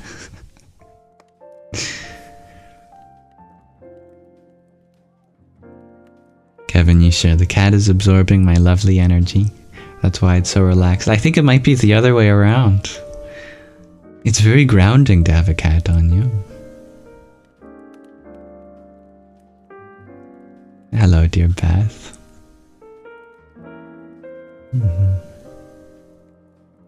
Dear Forest, you share. You were sobbing, then came in here. Wow. You thank the meows. Shadow emits good vibes for you, dear Forest. And tears are always a beautiful and valid expression of what you're going through. Pets are very good energy sinks and sources. Alright, dear Stevie G, let you ask this. How can you stop yourself from having the urges to do things that you know on some level is not for you? I see. Well, urges, they will come. Even an enlightened person has urges.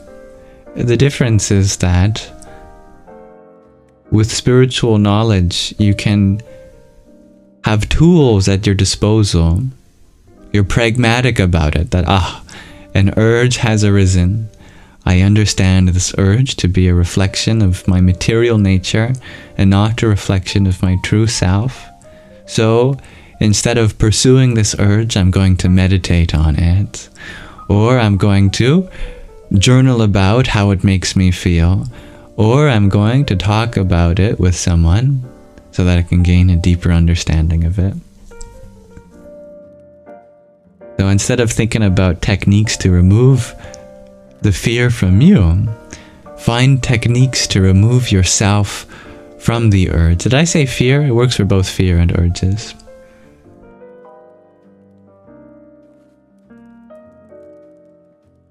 You're a possum. And perfect. Dear Magdalene G, you share this would be a perfect thumbnail whenever I upload this video. Oh, thank you for the idea. I have a program that automatically takes a thumbnail from 10 seconds in, but I can certainly take a manual snapshot for it. Is Shadow awake? He seems pretty asleep. Yeah. Pretty clonked out.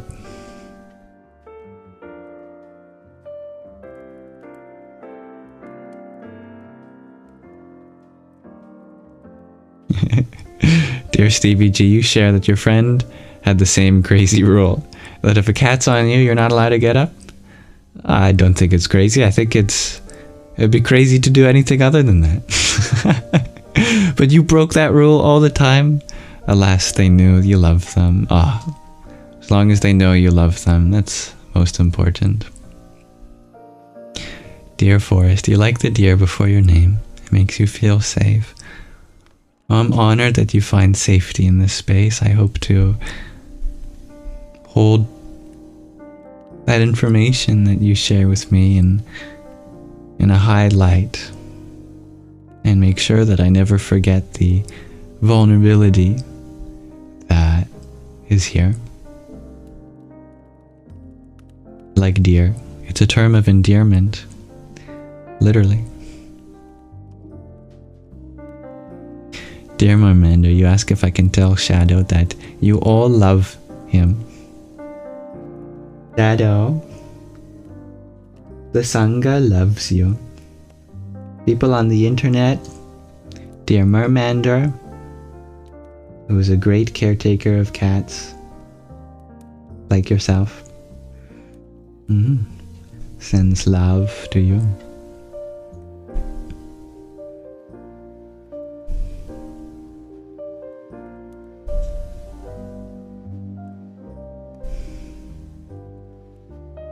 I'm sorry you're having difficulty with your messages, dear Karen.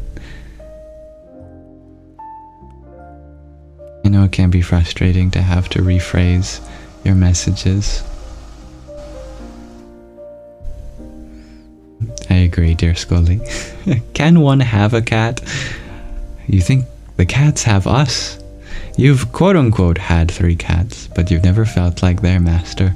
Oh no, it's pretty clear who's the master. Who wears the pants in the relationship? And don't be confused by the fact that Shadow isn't wearing pants, but I seem to be.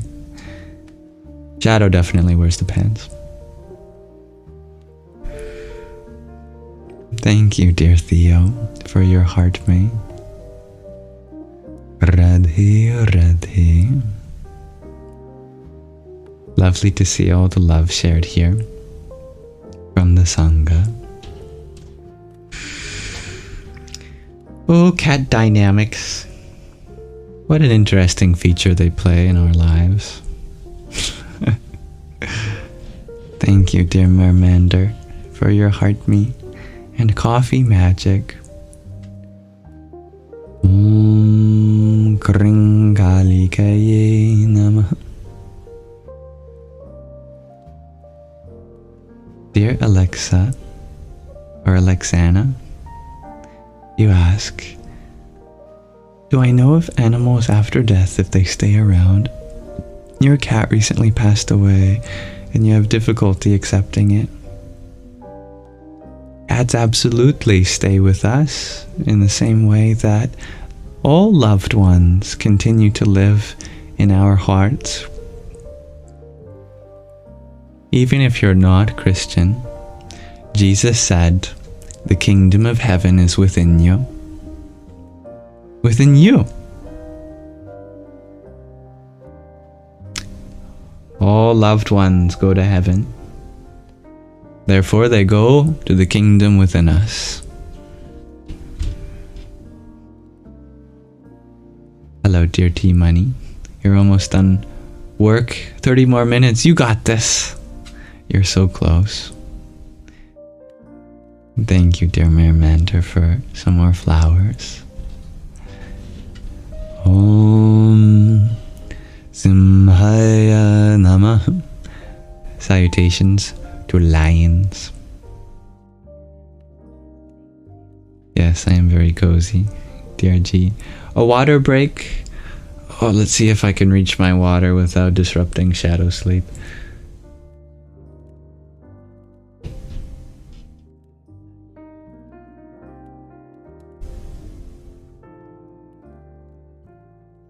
Wow, I did it.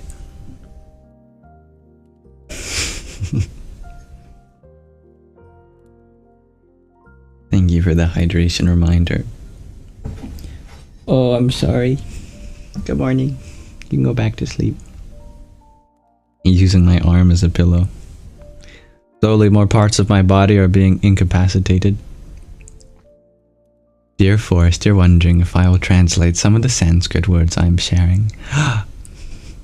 One of my favorite questions to be asked, of course. All of these subscriptions can really add up. So it's true. I got to the end of my Christmas music and there was an ad. Sorry about that.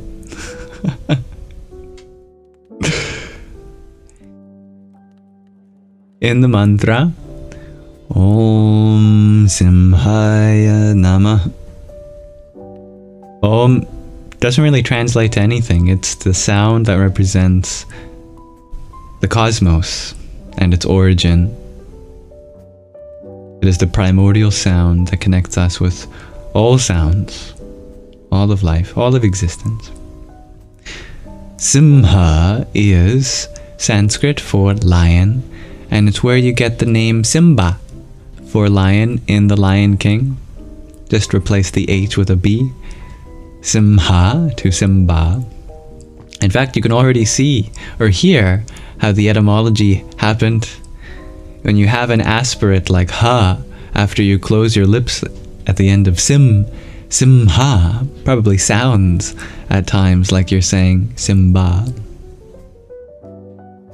So the first word of that mantra, Simha, means lion.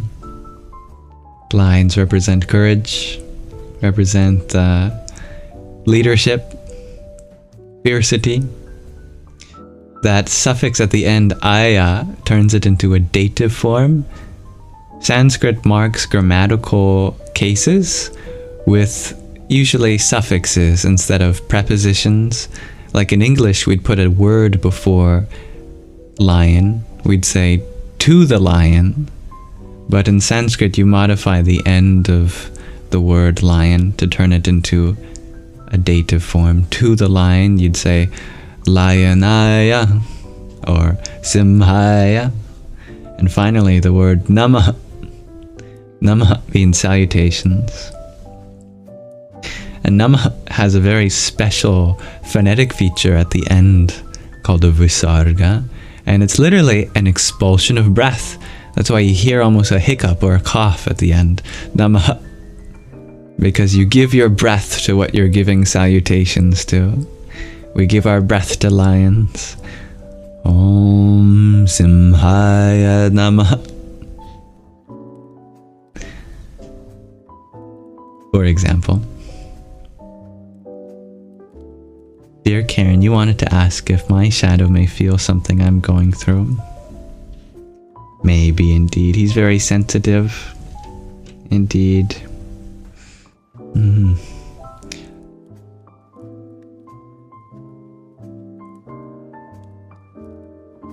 You're very welcome, dear Alexana.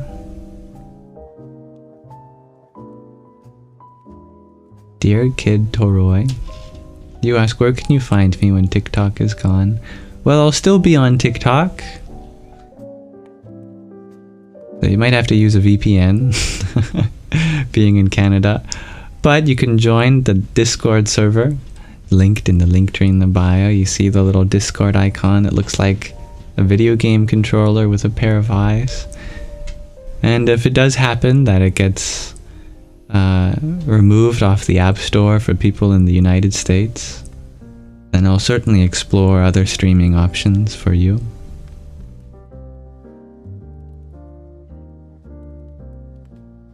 Dear Valley Wings, you ask, if I could have any guest on my live stream, alive or not, who would they be?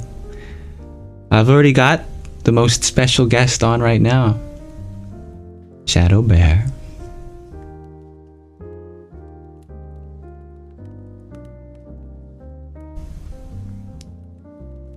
I am very smart. I'm really not, but thank you, dear Amanda. Actually, my passion for these things is overpowering my intelligence. If you are passionate about anything, it will teach you. You don't have to learn it, if you know what I mean.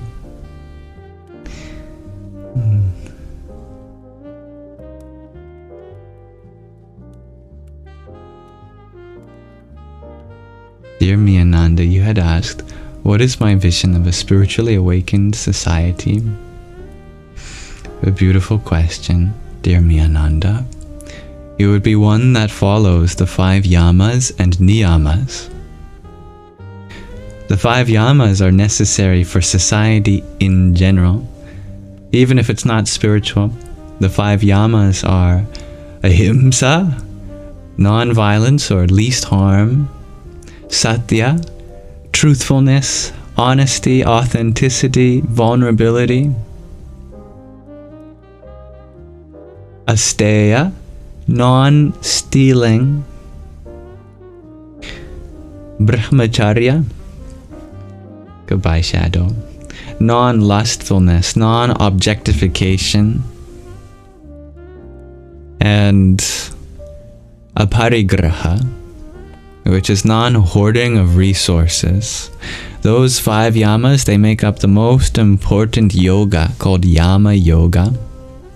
They form the basis of the rules on my Discord server, for example, and they serve the basis for how I choose to moderate this space, and they've served as the basis for civilizations around the world in ancient times in India, and nations that India inspired, for example.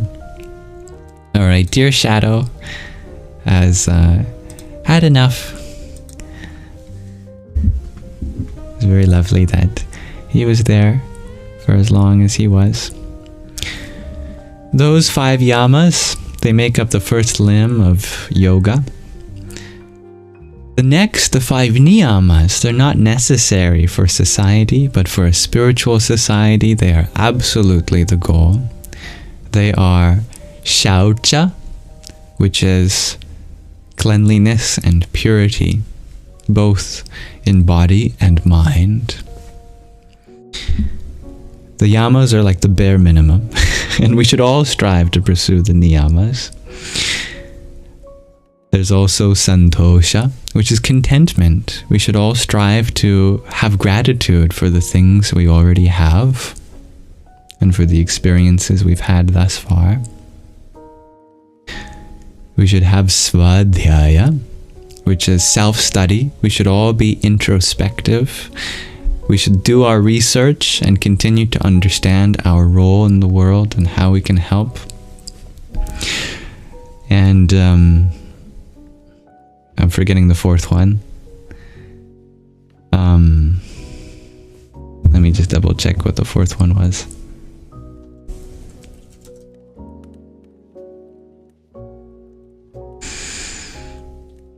Well, the 4th one was Svadhyaya. I'm missing, I skipped that one. I'm missing the 3rd one.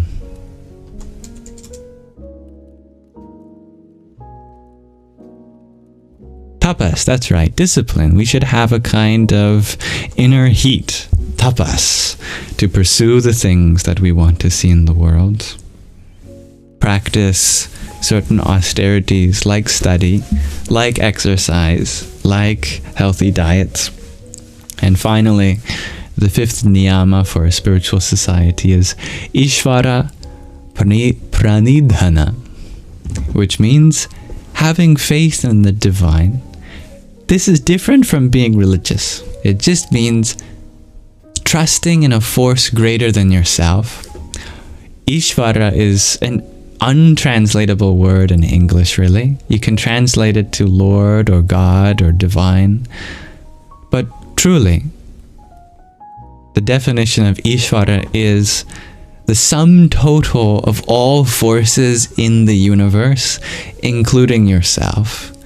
The being that pervades the whole of creation, basically. If you have trust in a greater self, the higher self, then that's Ishvara Pranidhana. Thank you, dear G, for writing these down. I would have, but there was a cat on me when I began this. First is Shaucha, second is Santosha, third is Tapas, fourth is Svadhyaya, and fifth is Ishvara Pranidhana. Turns out you've been following the rules the whole time, dear Uncle Tony. That's the most beautiful thing about yoga, is that it's an expression of something we already know within ourselves. When you read spiritual scripture, you're reading and it's like, wait a second, the character is named something different, but I feel like they're describing me. How did they know this? That's what I'm experiencing. Where did they get this? How did they know thousands of years ago? What would be applicable in the context of my life today? Dear Alien, you ask, what is the name for intuition? It's a word that doesn't come up often in Sanskrit, at least not in the sources that I read from. Yeah. Intuition plays a much higher role in Western spirituality than it does in Eastern spirituality, but let me find the Sanskrit word for you. Let's see. The Sanskrit word pratibha. Pratibha is the closest equivalent to the concept of intuition. It can refer to the intellect, the understanding, appearances or seemings. It can also refer to conscious thoughts or experiences that arise without conscious reflection or reasoning. The word pratibha comes from the prepositional particle prati, which means with respect to or towards, and the verbal root bha, which means to shine or to appear. So that which shines forth within us. It's beautiful. It's also a common feminine given name in India that means ingenuity, genius, intelligence, light, splendor. For example, according to the Indian grammarian, this is a tough name. Bhardharari.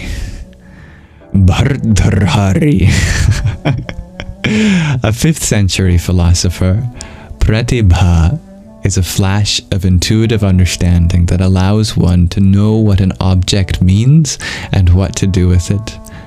For example, the instantaneous understanding of a sentence, like a mantra, is an instance of pratibha.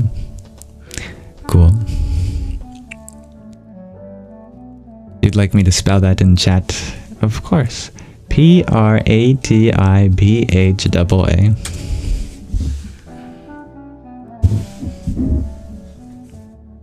You're very welcome, dear Alien T.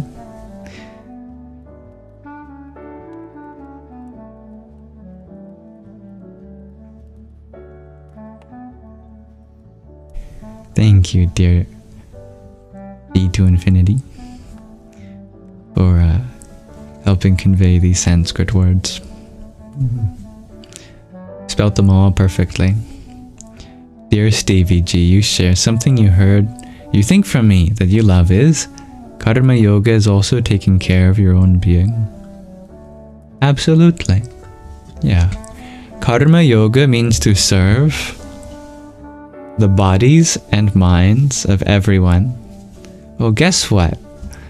You are part of that everyone in this body, in this mind.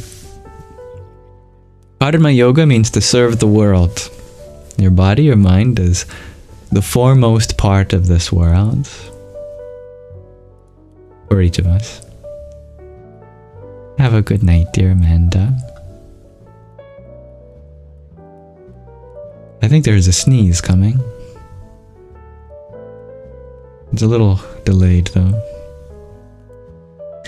Dear Uncle Tony, you share that grammarian's names to sound your karmics when you cold start it. Yeah, it's tricky. B-H-A-R-T, and then the vocalic R, which is a rolled R serving as a vowel between two consonants, and then H-A-R-I. Bhattarhari. Does sound like a car turning over. Hello, dear Rianan Reina. Good morning. You fell asleep during the reading. Oh, you must have slept for an hour or more.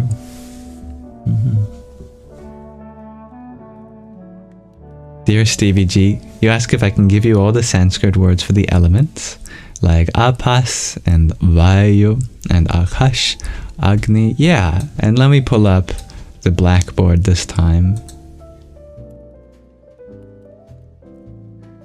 so you don't have just to rely on my diction. Thank you, dear Ten. How are you? For the heart me you sent. Hariom Tatsat.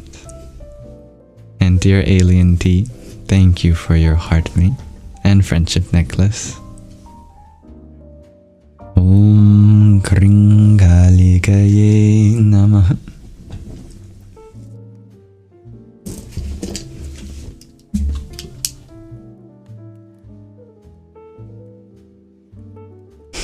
Something like that, Alien T. There's different names for the elements in Sanskrit. Sanskrit has a rich lexicon of synonyms for every word, but I'll give you the most common. For space,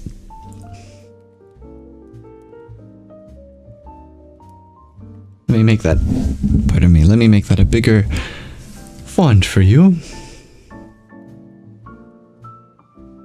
For space, the word in Sanskrit is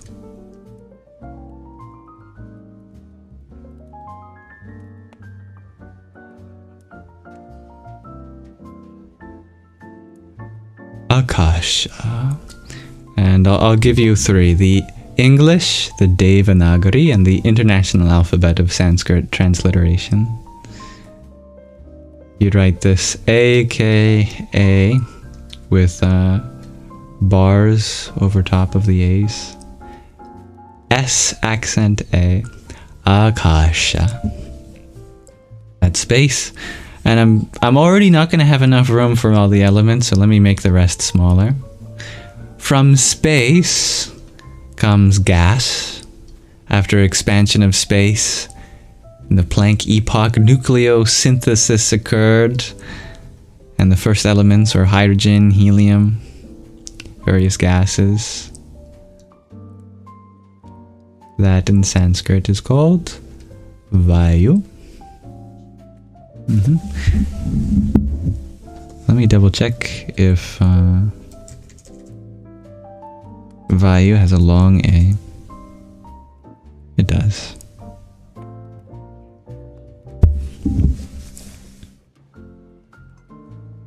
Vayu, which means air. In Devanagari, that is something that looks like this.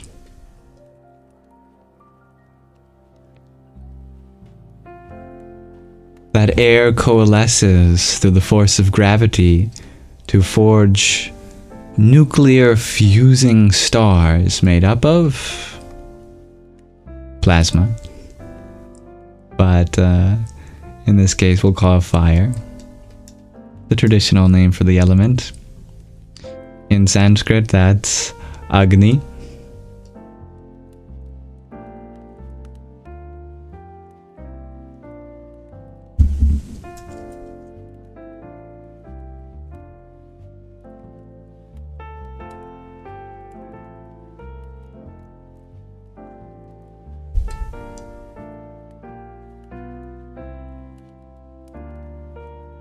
Agni. It's one of the oldest words we know ever spoken by a human being, Agni, because Agni is the first word of the first line of the first verse of the first book of the first Veda, which are in terms the first revelations in humanity. The verses Agni mire purohitam yajnasya devam prithvijam. It means salutations to fire, the mendicant of the sacrifice, the link between humanity and the divine. Makes sense. Early humans were worshipping fire, one of our most important words. Agni. It's where we get the term ignite in English, which still has to do with fire. If you ignite something, it bursts into flames. It's from the root Agni. And Latin ignis, I believe.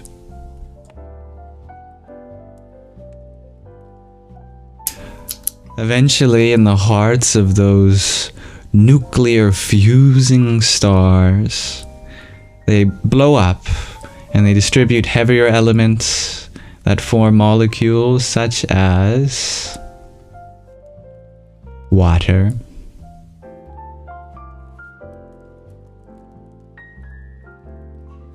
which in Sanskrit is apas. Apas? Where does the long A go in that word?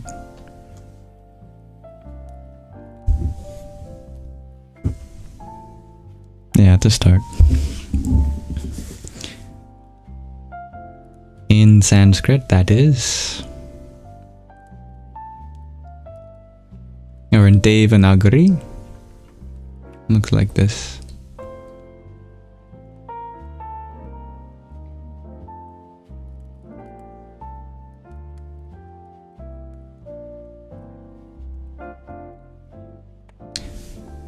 Finally, from that water and other heavier elements forms the earth.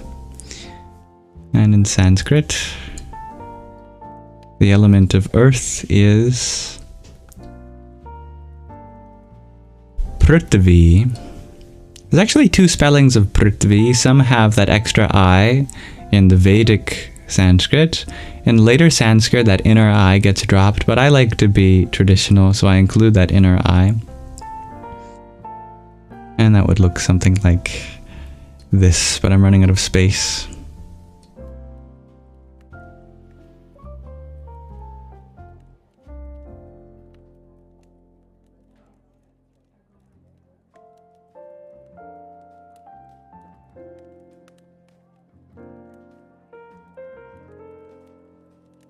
By the way, another common word for fire in Sanskrit, I'll put it below Akasha here, is Tejas, which looks like this.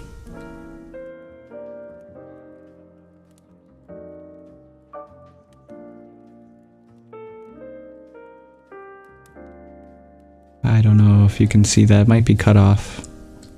Did I sneak it in there? I did sneak it in there. These are the elements in Sanskrit. There's 5 of them.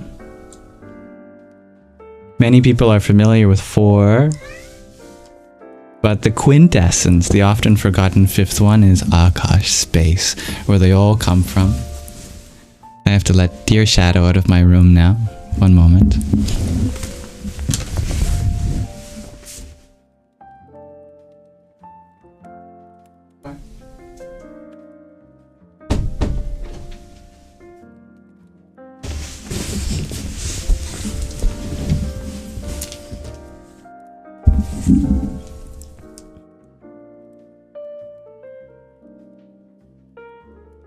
Hello, Yandira. So the special number of 5 is very important. The ancient rishis said this special number of 5 is why we have 5 senses. Each of these elements corresponds to one of the 5 senses. Space corresponds to sound, fire corresponds to sight, air corresponds to touch, water corresponds to taste, and earth corresponds to smell. And there's lots of other things that come in 5. For example, these 5 elements are what determine the 5 categories of sounds in Sanskrit, the vargas. For example, these are all of the water sounds in Sanskrit formed with the lips. These are all the fire sounds in Sanskrit formed when you curl your tongue back. These are all the earth sounds in Sanskrit formed with your teeth. These are all the space sounds formed the back of your mouth. And these are all of the air sounds formed at the palate. There's another 5 set of organs in our body that has to do with these elements too. For example, the element of space corresponds with, I might have to consult my own video I made on this. I'm kind of forgetting. The element of space corresponds with our vocal cords, our ability to speak. The element of fire corresponds with our digestion, our ability to gather in nutrients from the outside world and convert them. The element of air corresponds to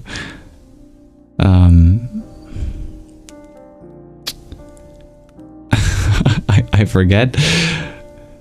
The element of water corresponds to our ability to procreate. Our element of earth corresponds to our ability to be taken places, locomotion. And that leaves the element of air associated with our hands to be able to create change in the world.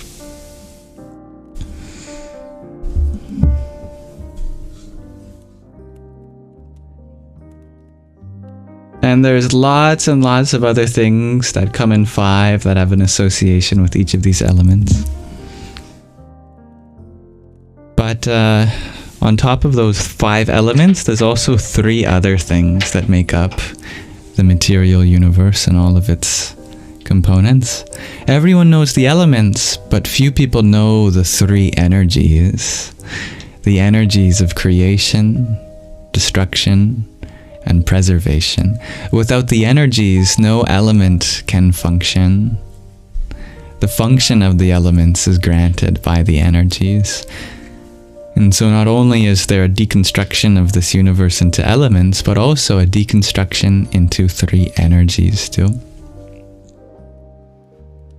Where did I get these dice? I had them handcrafted by someone on Etsy. I had asked very kindly, would you possibly do something custom for me? I know you're used to doing numbers, but if I sent you the pictures of what I want them to look like, could you do that? And so they very generously said, yes, I can make them for you. And they're perfect. They turned out beautifully.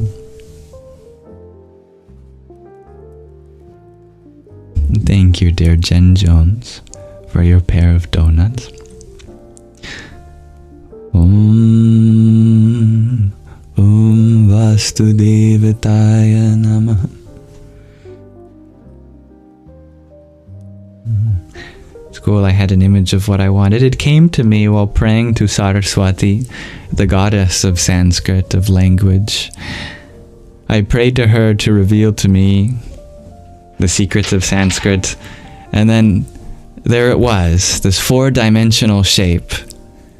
And I tried so hard to create a representation of that four-dimensional shape, and each vertice on that four-dimensional shape represents one of the 40 sounds in Sanskrit, and each side of the shape represents a different element. And then that's when I realized that just like how 3D shapes can be deconstructed into 2D shapes, like you take, well, one of these. You take an octahedron and you decompose it into 8 triangles. So too, the 4D shape of Sanskrit deconstructs into 5 octahedron.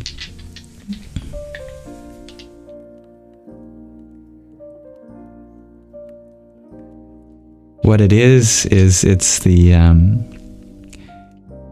dual of a cubic prism in 4 dimensions, such that the long length of the 4-dimensional prism is 5 units long, those 5 units corresponding to each of these 5 dice.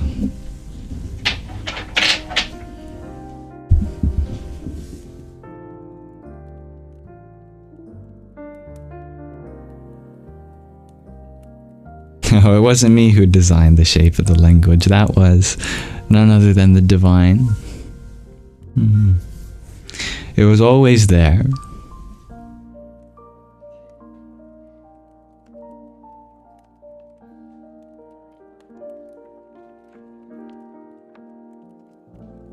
Dear Fiddly, if you wonder if the word Agni is where we get the names Angus and Agnes, shall we search Agnes etymology? It comes from the Greek word hagne, which means pure or holy. It is derived from the Proto-Indo-European word hyag, which means to worship or sacrifice. Oh, I know the equivalent of that in Sanskrit. It's a different word, but it also appears in that same first verse of the first book of the first Vedas that are humanity's earliest revelation, the word that Agnes comes from. The first word is Agni, Agni mi le bharohitam, and then Yajnasya devam ritvijam. That word Yaj is actually the verb to worship, that scholars have gone even farther and said it comes from the Proto-Indo-European hyag, but in Sanskrit yaj is the root to worship. So there is a connection in that very sentence. What is being worshipped is Agni. And the name Agnes comes from another part of that sentence, the word to worship.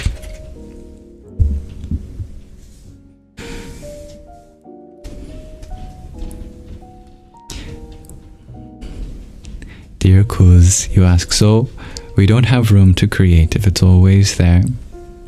We create new combinations with the elements that are always there. We can't create new elements, can't create new energies, but we can create new ways to put those elements and energies together.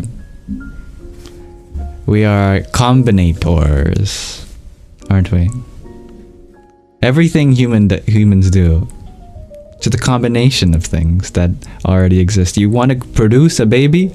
Just a combination of one person and another, right? And a combination of the ingredients of the soil and nutrients and whatnot. When we're making a new song, we take a combination of elements of our favorite songs and the things we learn from other places. When we are playing some sport, the strategies we gain, taking combinations from experiences. We're combinators at heart, aren't we? Just like how there will always be another thought to think, even though all the elements of the thoughts have been thought before. We can always combine our thoughts in new ways to create new ideas that have never been manifested before.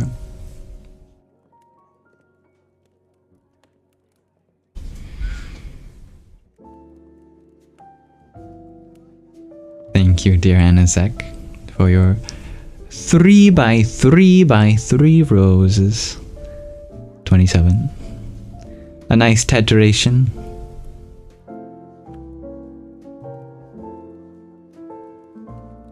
Om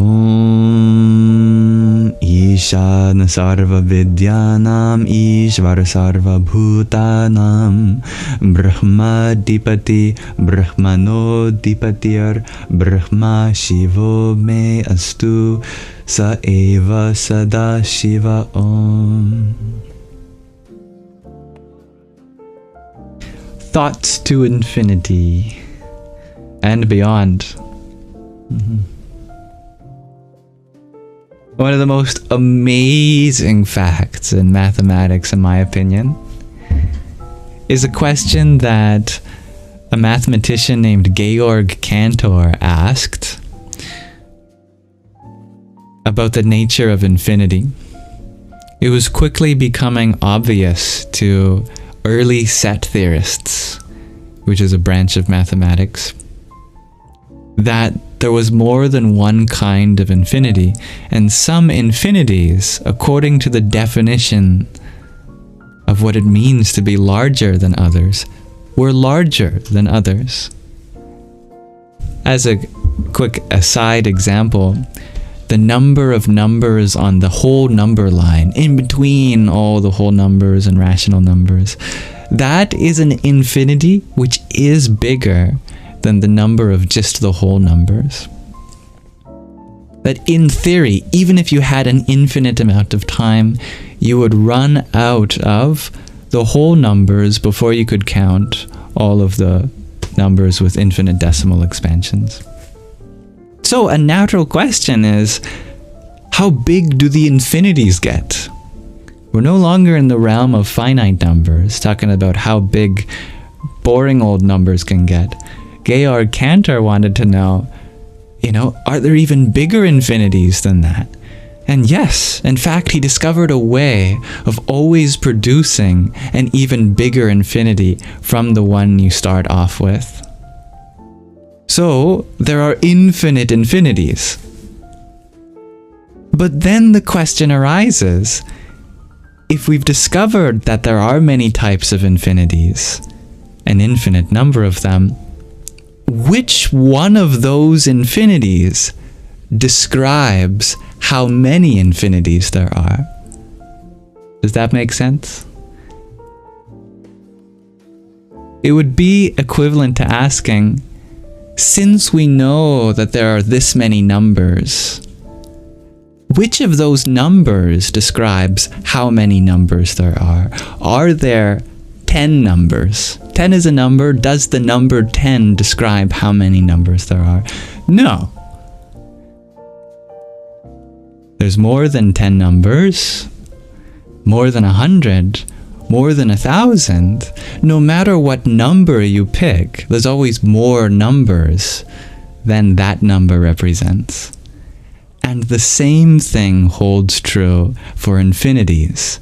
No matter what infinity you pick, you ask, does that represent how many infinities there are? No, there's always more infinities than any of those infinities represents. That means that the number of infinities is something even bigger than the concept of infinity. The fact that the concept of infinity even exists at all is amazing. That there is something more than the finite. But yet, the number of different infinities there are is even more than any infinity. What kind of concept is that? It breaks our intuition in many, many ways. So, this is a beautiful paradox that Cantor discovered. He proved that there is no infinity large enough that can describe how many infinities exist. The application of this arises from the purpose of the field of set theory. The whole idea of studying various sets of different sizes from which these infinite sets come from is to serve as a foundation for the mathematical universe. You need a mathematical universe that has enough stuff in it. So, asking the question, how many possible things can exist in combination, is a question of set theory. And the answer to that question, how many things can possibly combine to each other with each other in various ways, is the question, what is the largest infinity? And so, since Cantor proved that there is no largest infinity, that means when it comes to all the things that can possibly exist, it's even bigger than infinity. Saying that there are infinite possibilities is in fact an understatement, because there's even more possibilities than there are infinities. That's my spiel.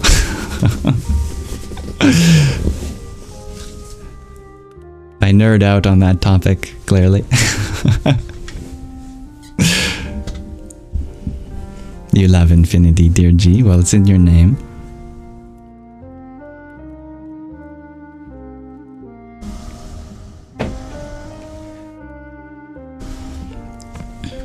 Thank you, dear Sav, for the 10 roses that you had sent.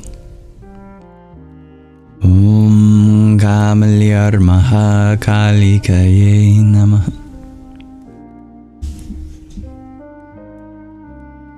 These paradoxes nurture such deeper understanding.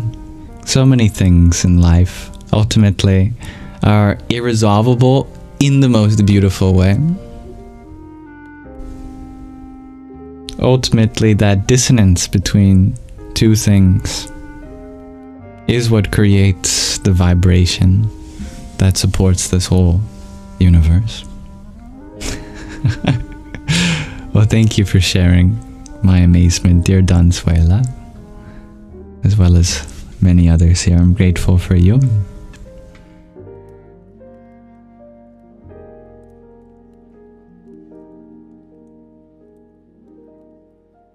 Namaste, dear Michael. What is the vibe today? Whatever we want it to be. So, Donsuela, you correctly ask, there is an awareness of the infinities, but there is no limit to any of them. That is right. That awareness is something beyond even the infinite.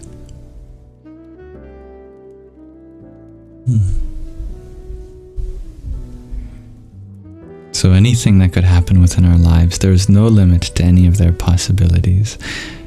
You are not even limited by the infinite.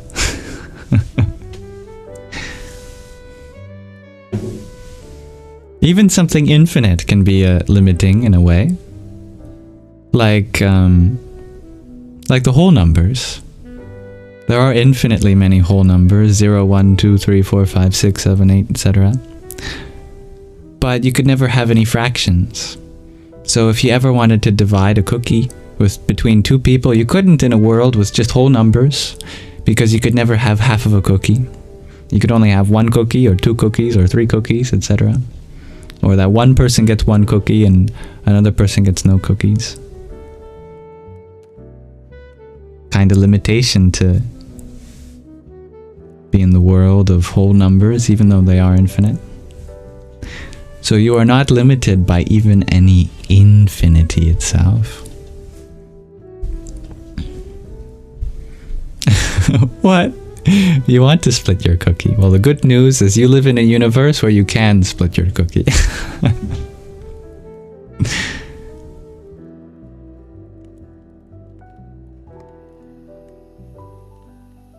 Dear Mads, you wonder how my Christmas was. It was wonderful. I'm very grateful for it. Thank you. How was yours?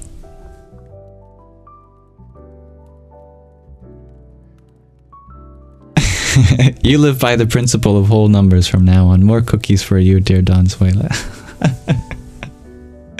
Why have half a cookie when you can have multiple whole cookies?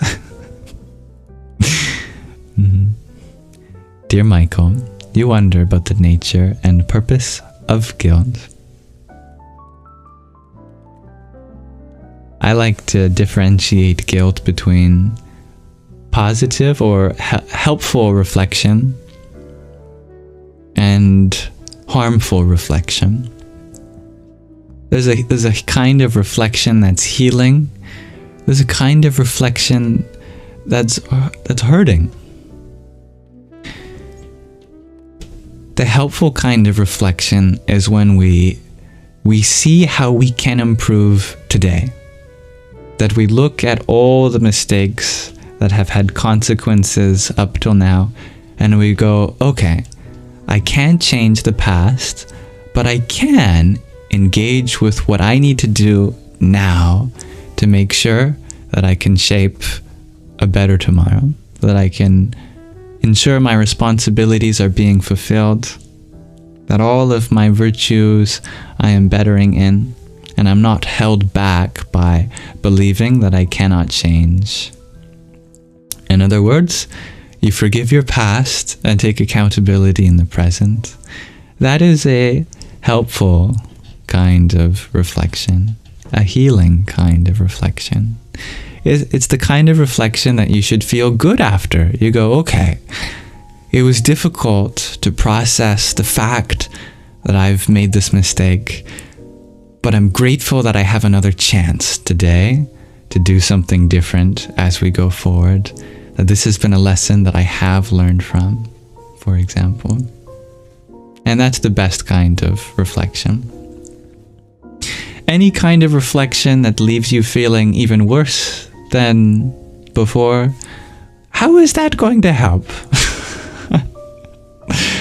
If you feel terrible, you'll make even terrible mistakes, more terrible mistakes. Studies show that the most genuinely happy people are also the most accountable and helping and caring and humble. If you make yourself miserable, you actually decrease your chances of bettering the things that you used to have fault in. So self-acceptance, self-forgiveness, self-love, inspiring the change that you can do now, that's all the preferred reflection. If that's what guilt means to you, then it can be a blessing. If that's what it means to you.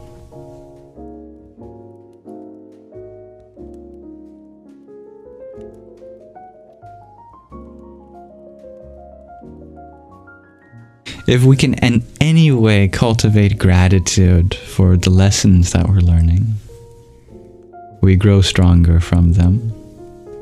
And we have to release what's no longer serving us.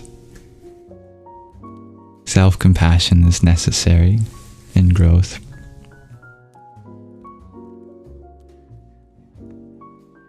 Thank you, dear Hybrid Jen, for your heartmate. Om Ganganapataye Namah. Dear Mads, you ask if I would ever have anyone else join the live. Well, I had a special guest today. Shadow Bear.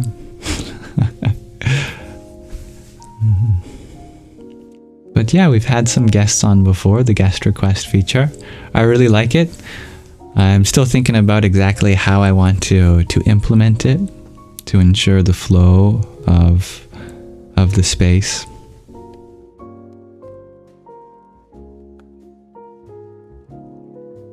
But if you ever want to reach out after the live, for example, or before it, you're always welcome to, have a bigger context window in private messages on my Instagram, WhatsApp, Telegram, email, for example.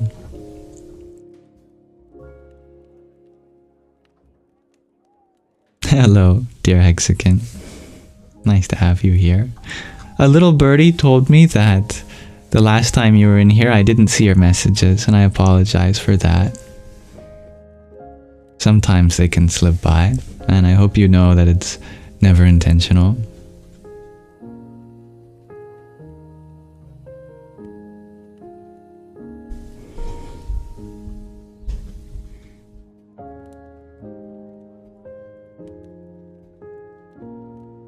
But if you wanted to come up here, dear Mads, what would be something that you would want to share?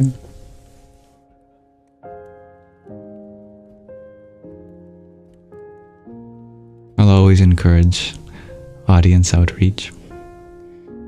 Oh, and there's also a show and tell section that I trust you're already aware of, but just in case, in the link tree in the bio, there's a show and tell submission form. If you ever want to showcase piece of art or a picture or a poem or a story or anything.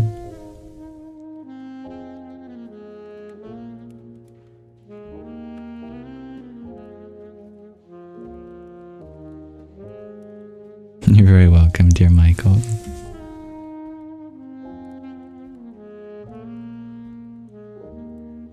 Kuz, you ask if I know Santa Claus.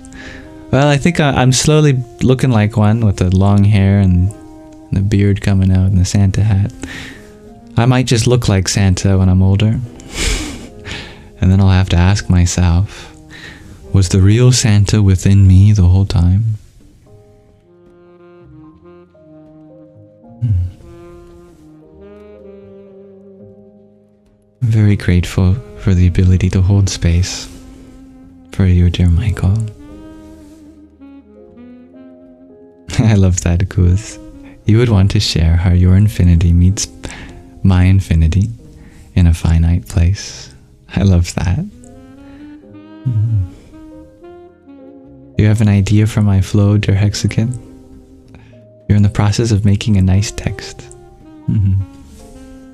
I look forward to reading it.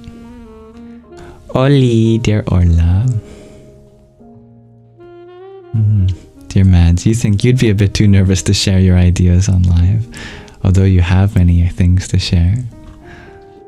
Well, now I want you to come up. Face your fear.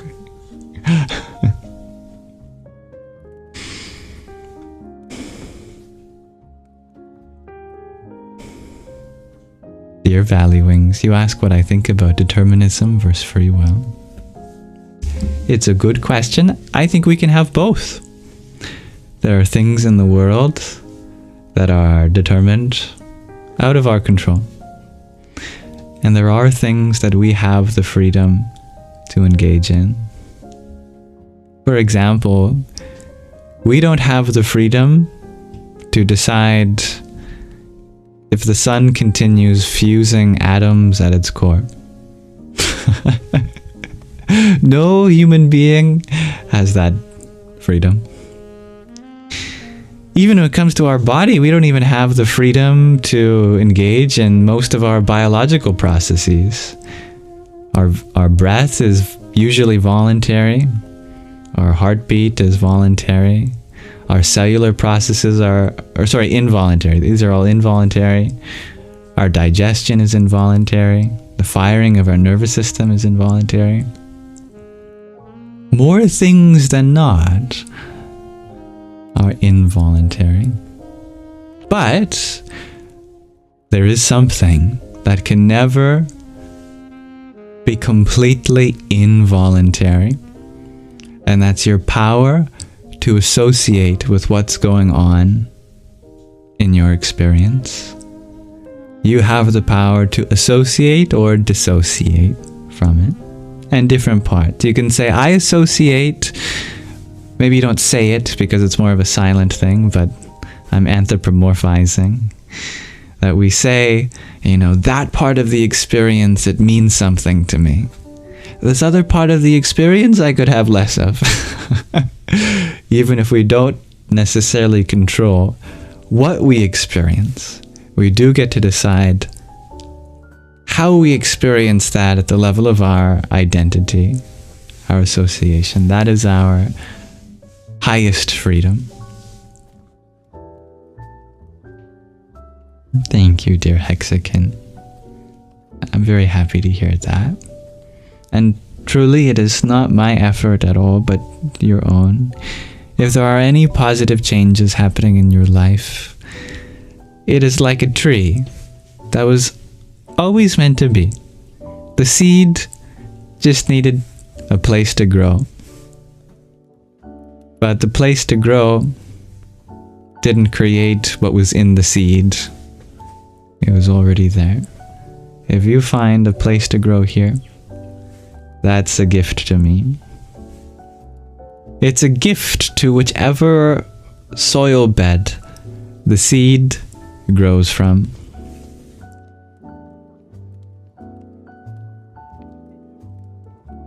Isha, you saw a documentary about the Beatles visiting India and Maharshi Guru. Yeah, in Rishikesh. There's an ashram there that the Beatles famously went to. Very interesting, their spiritual journey. Hello, beautiful divinity. Dear Celine, you wonder, what fear have I conquered? I don't think I've conquered any fears. But instead of conquering them, I've learned a lot more about them. And some of them have become no longer enemies, but almost friends. And I like to think that I'm a lot closer friends with many of my fears now, but we've reached a mutual agreement. Instead of one conquering the other, we can coexist in harmony.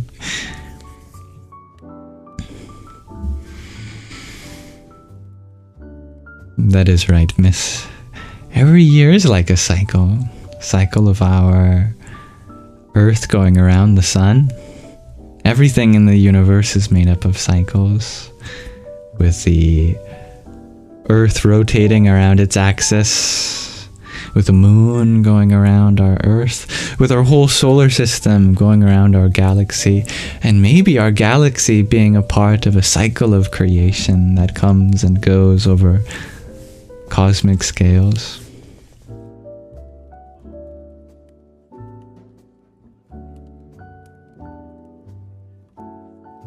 We often turn our own emotions into enemies, but fear, like any other feeling, can be embraced lovingly. Coexistence with all the feelings is what brings about harmony and peace, rather than the absence or presence of any in particular.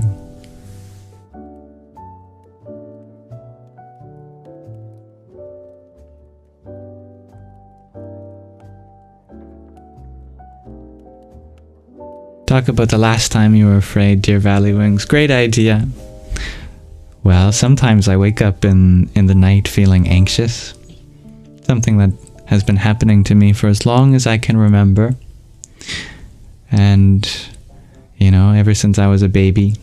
When I was a baby, I remember I would wake up and I would silently cry. I'd be too afraid to audibly cry, and somehow my mother would always know. It's just that siddhi, spiritual power of hers. I'd wake up and I'd sit in my bed crying, and almost every time my mother would come in. She just knew and console me.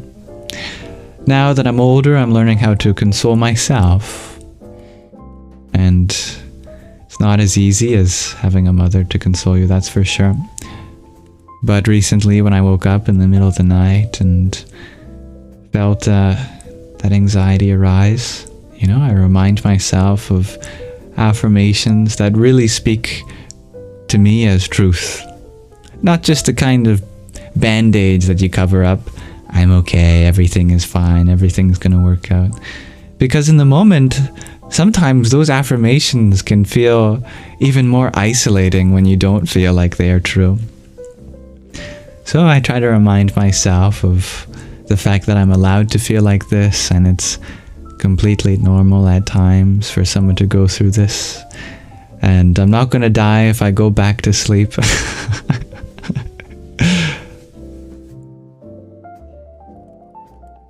And I have lots of techniques to be curious about the fear. Why has this arisen? Was there something in my dreams that triggered this? How can I relax? How can I comfort this body, this mind?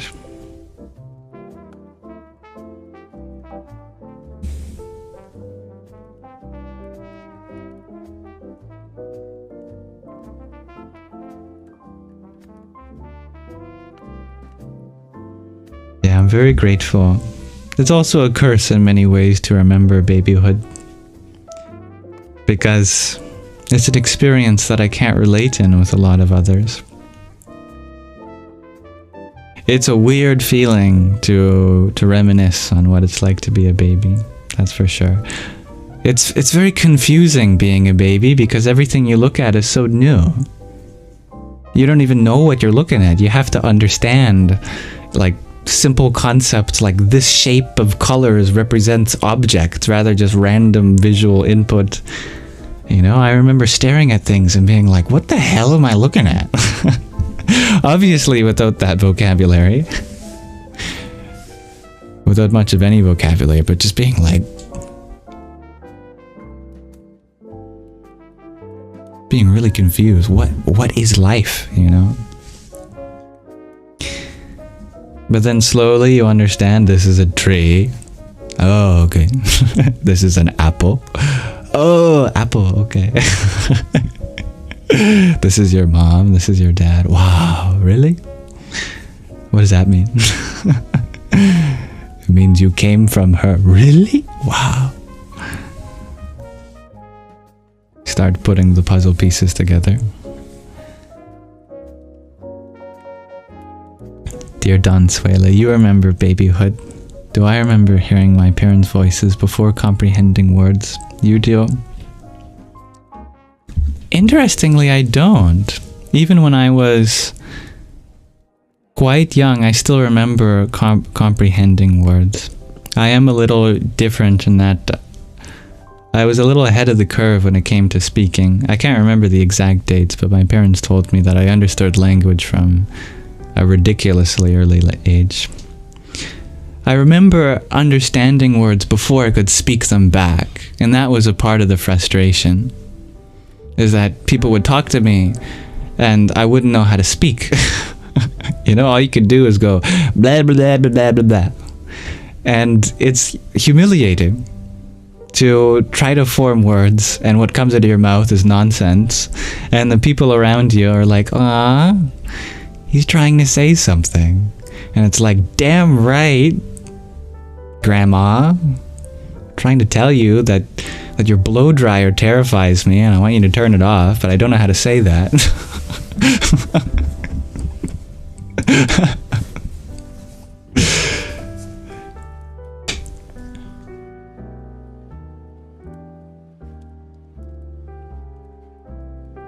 Dear Hexagon, you share that biting a lemon can stop a panic attack, or salt. How interesting. I've never heard that before. What I have been doing is taking ajwain seeds with salt, and I noticed that as soon as the salt hits your stomach, that it can help your tummy feel better. At least that's true for me when I take it with ajwain powder. And I feel my anxiety very physically, so I often get nauseous around the same time.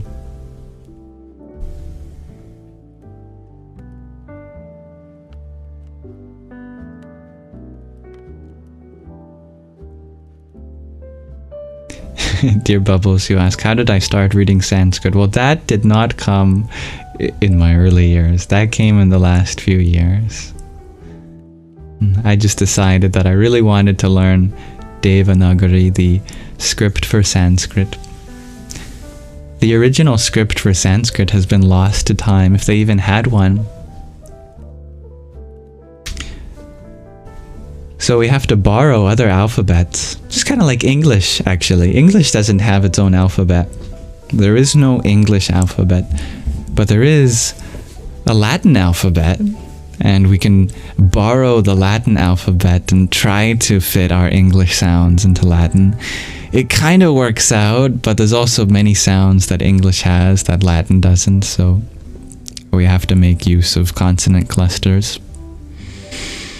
Sanskrit is similar in that it has to borrow alphabets to be rendered. You can use a modification of the English alphabet called the International Alphabet of Sanskrit Transliteration. But in India, for 1,000 years or so, they've been using Devanagari.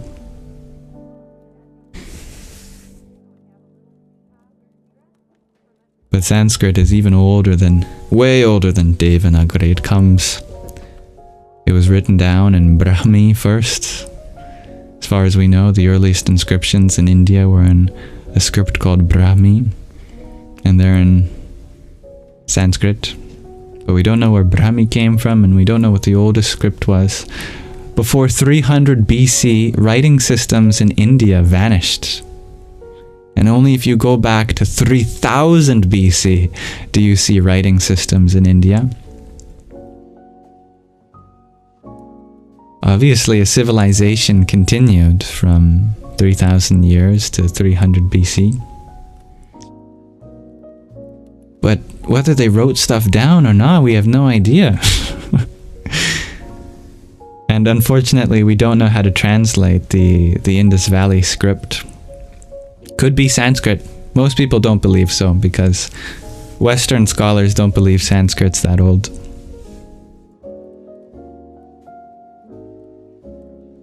But I just love the look of Devanagari. I mean, these shapes are just so interesting, of these letters. I love to look at them.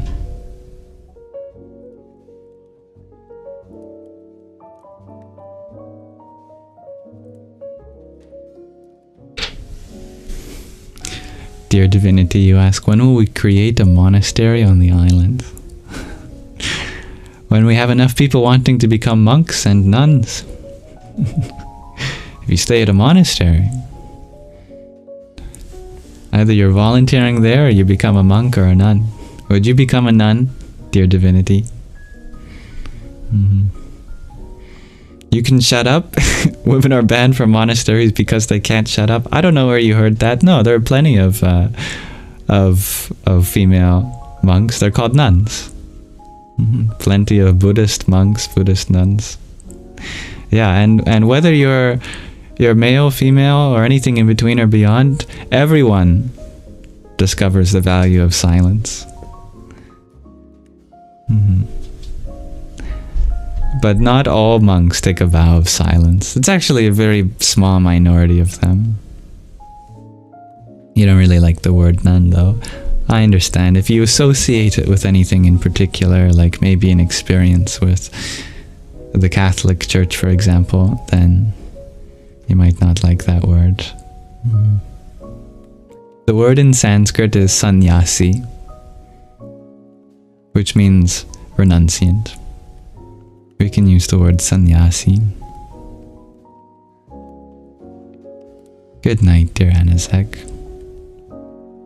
You can't be that way, dear G. You need your DF to run free. What is a DF?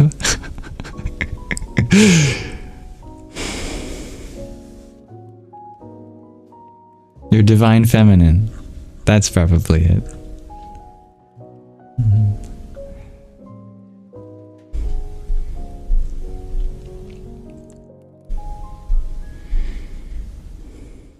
Yeah, the divine feminine loves to express herself. That is her nature.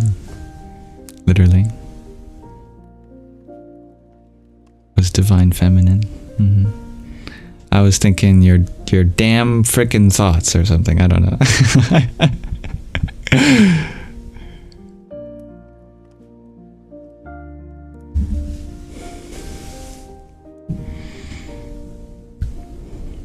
Welcome, dear Nance.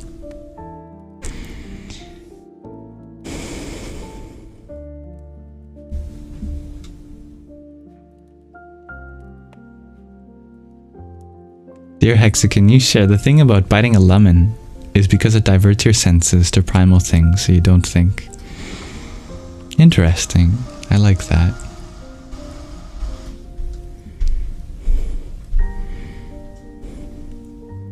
Divinity, you had asked cats or dogs? I don't know, I can't remember the context in which you asked this question, but we love all animals. Hello, Sarini. Welcome.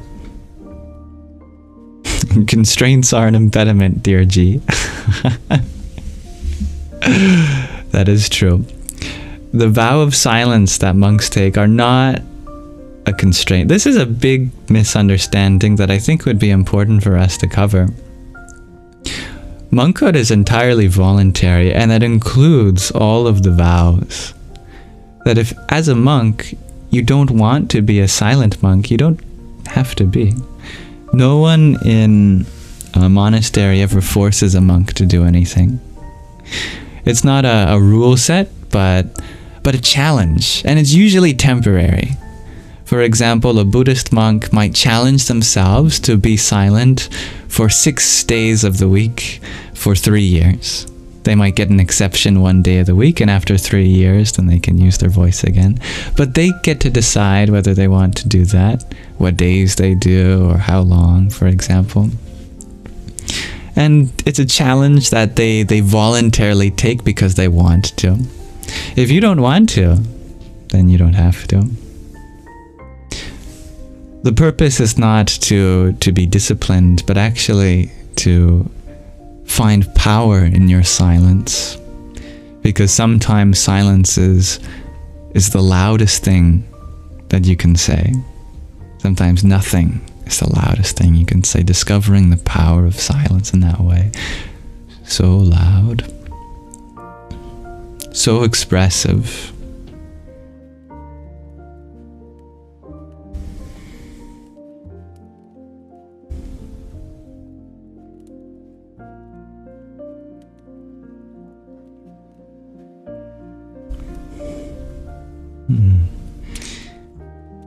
Yes, that's a good Sanskrit word, dear user 821. A brahmacharini, another name for a feminine kind of renunciate, particularly one who follows the vow of brahmacharya, the vow of directing your sexual energy upward instead of outward, creating life from within rather than from without.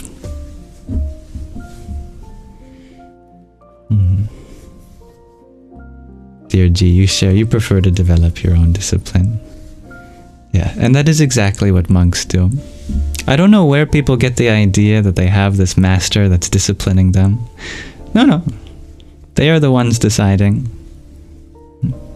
There is very rarely like someone that is an authority over the monks. The authority is their own. What sannyasi means is that you reject success in the material world and you want to find success in the spiritual world.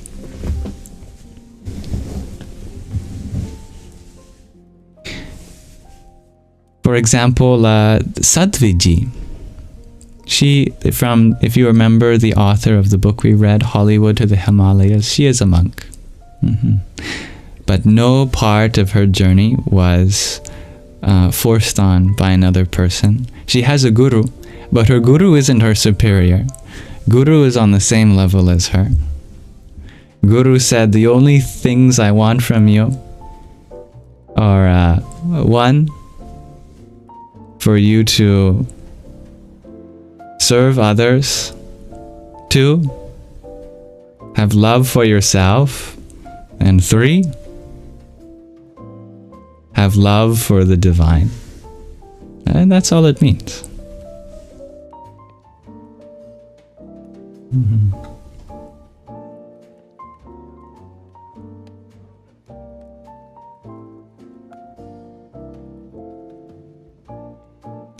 You can decide. Many people have taken renunciation in their own terms. I really want to clean up that word from people's association. Whatever impression we have, it's good to understand that it's a path that is self-cultivated. So if one is already doing so, then all good. Exactly. It means you are already a sannyasi in that way.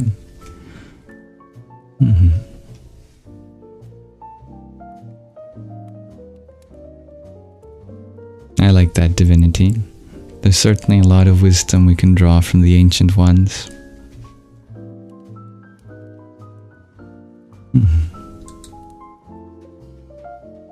Hello, dear Hyphen. How are you doing? I notice you've been attending our live streams lately. I hope you find happiness here. I don't know who you are or what your story is, but much love to you.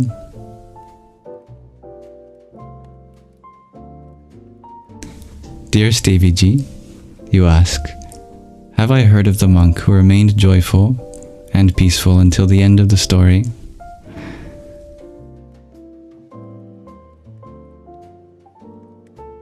No, I don't think I do, but that sounds familiar.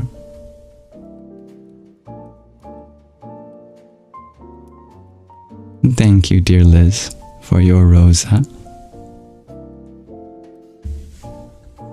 Om Tam Namaschandraya.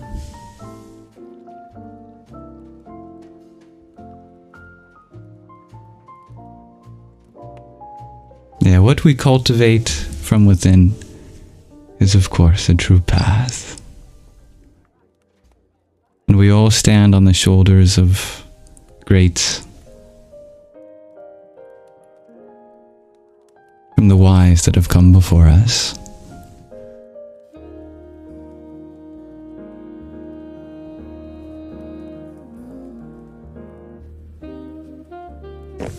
I like to see the love here.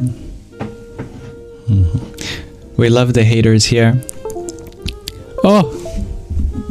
I'm sorry, I accidentally disconnected my phone, which is serving as my camera for the live. One moment. In fact, we don't even have haters here. There's only people who are whoever they need to be in their journey right now. And they're expressing themselves in the ways that they know how. And they're in the process of adjusting to a new experience. And all of that is valid.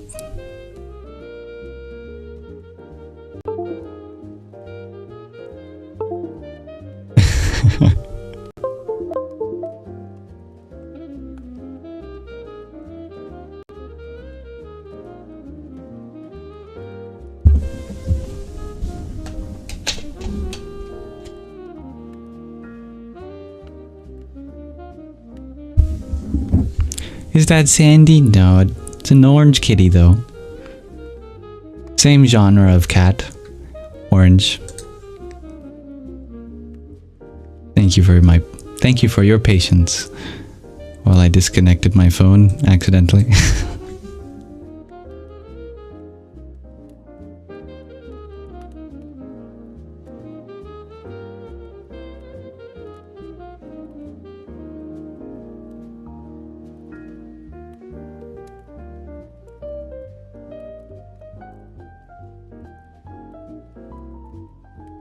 Alright, I would like to transition to our final segment of our Sangha tonight, though I'm very grateful for the space that we've shared here. Maybe we'll have another 10 minutes or so of manana for this Q&A section, and then we'll transition to our nididhyasana for the meditation at the end.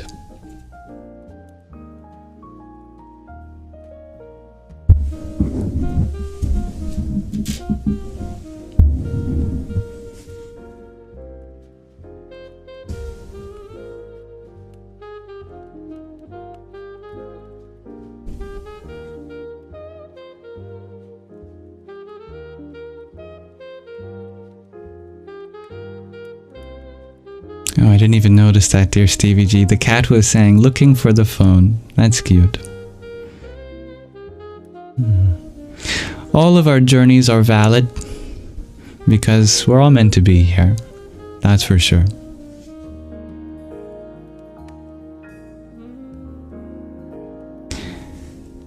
This universe would not be complete without any one of us. If you're ever feeling insignificant in the grand scheme of things, remember that of all the galaxies, so far we've estimated that there must be trillions of them.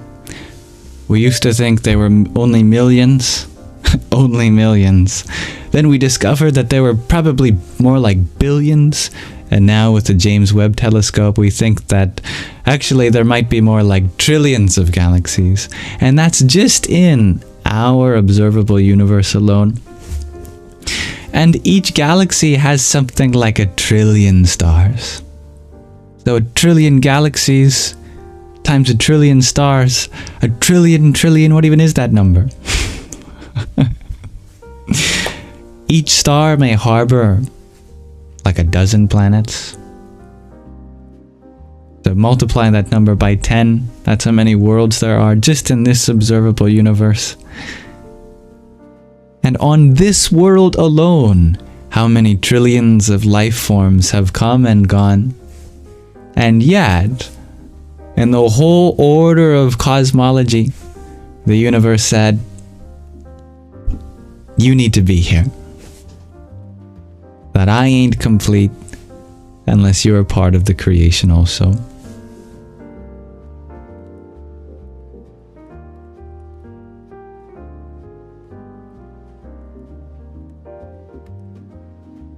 Dear Celine, you share, we need a New Year's hat. I'm not sure if I have a New Year's hat. I don't really celebrate New Year's, but I do celebrate Christmas.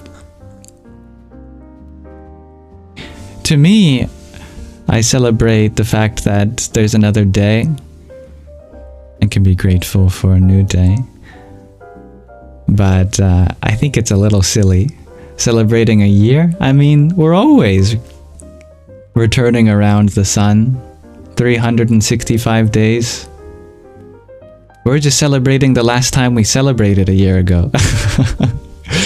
And we're so hard on ourselves. With our New Year's resolutions, we think that this is the year that I'm gonna do all this, and then we feel guilty. So for New Year's, I don't have any New Year's resolutions. I don't have any parties to go to. I plan to be here.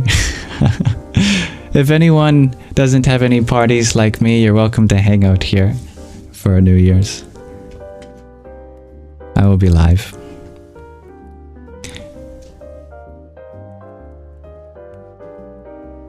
Dear Stevie G, you ask, is there a mantra for sleep? And you're taking a break from melatonin. How do you ensure you go to sleep quickly, peacefully, and pleasant? I like your question, dear Stevie G.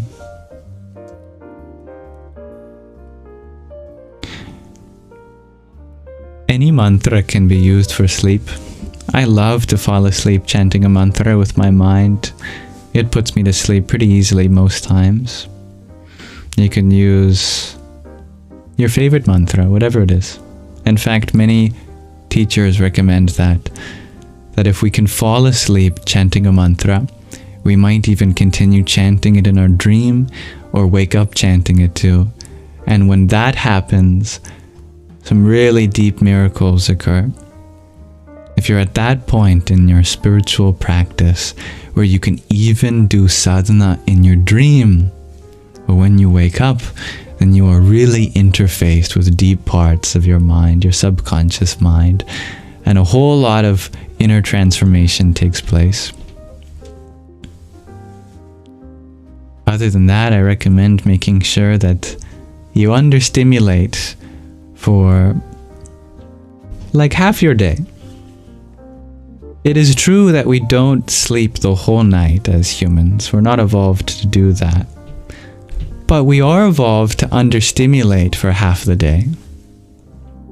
That means not doing something super stimulating after the sun goes down and before it goes up.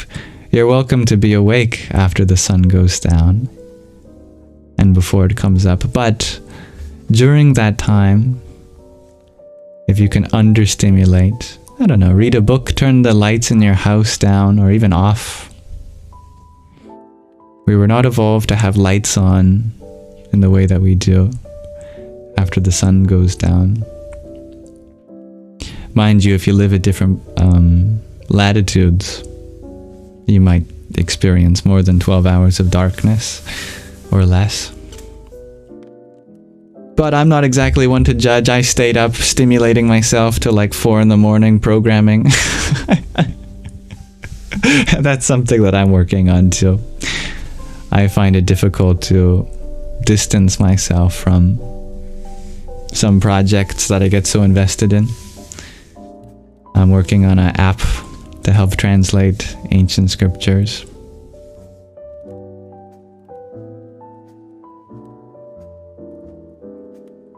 Thank you, dear Usha Priya ji, for your hand hearts. Here's some for you. And your trio of tiny tinies. Yippee! And your quartet of roses. Thank you. Om Hrim Namah Shivaya.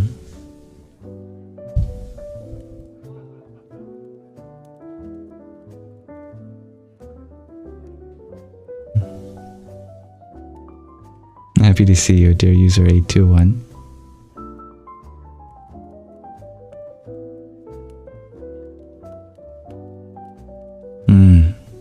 That sounds nice, divinity.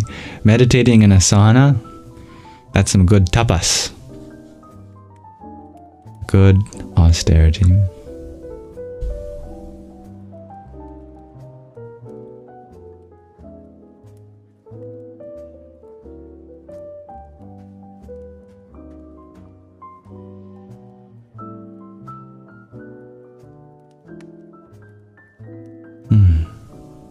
It's beautiful, dear Meta Ornate. Imagine if as a goal humanity seeks to have everyone know everyone. So no names disappear. And the second part of that comment got cut off, I believe.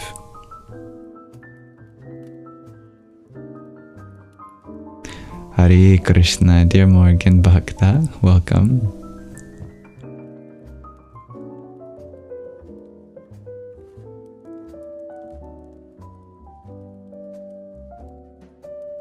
Hello, dear Cody Jane.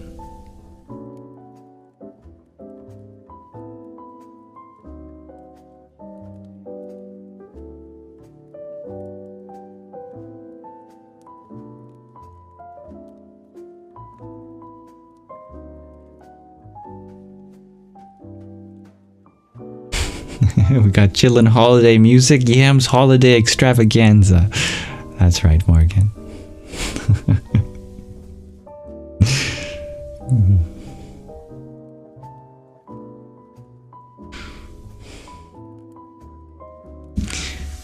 Yeah, I really recommend when it's dark at night. Of course, our first instinct, or maybe not instinct, but we've been accustomed to having the lights on in our home.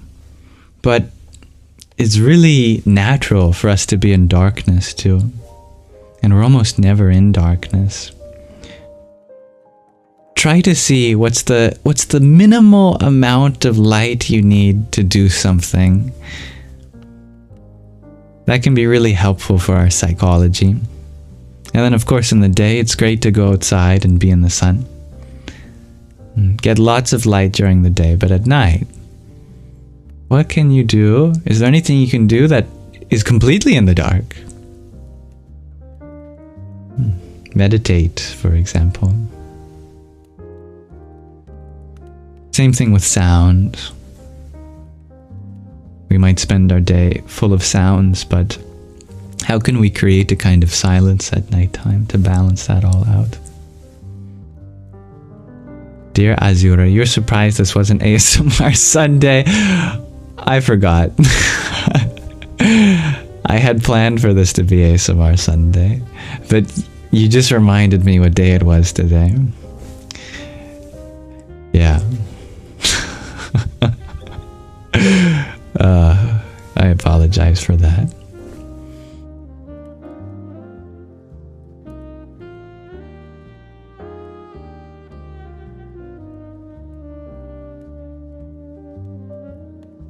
Now my phone is vibrating.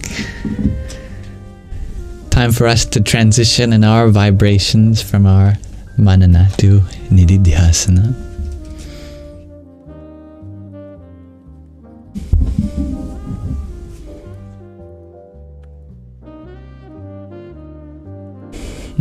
I forgive you, dear Hexagon.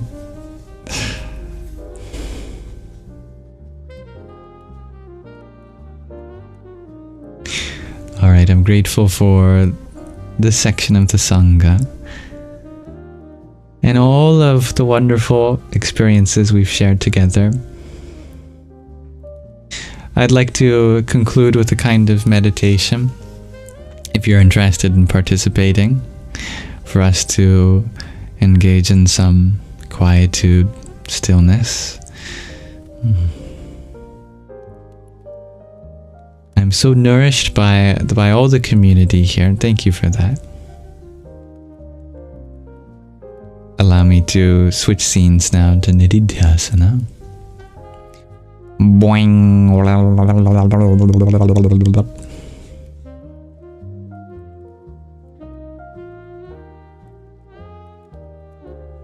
Okay, let me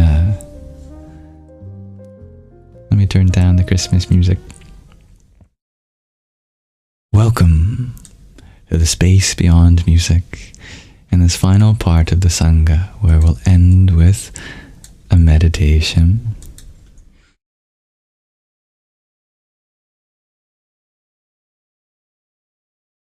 I wanted to do a mantra meditation, and if you're interested in joining, I'd love to tell you more about it. Don't be overwhelmed. I'll put some information on screen. Just everything that you might want to know about this mantra.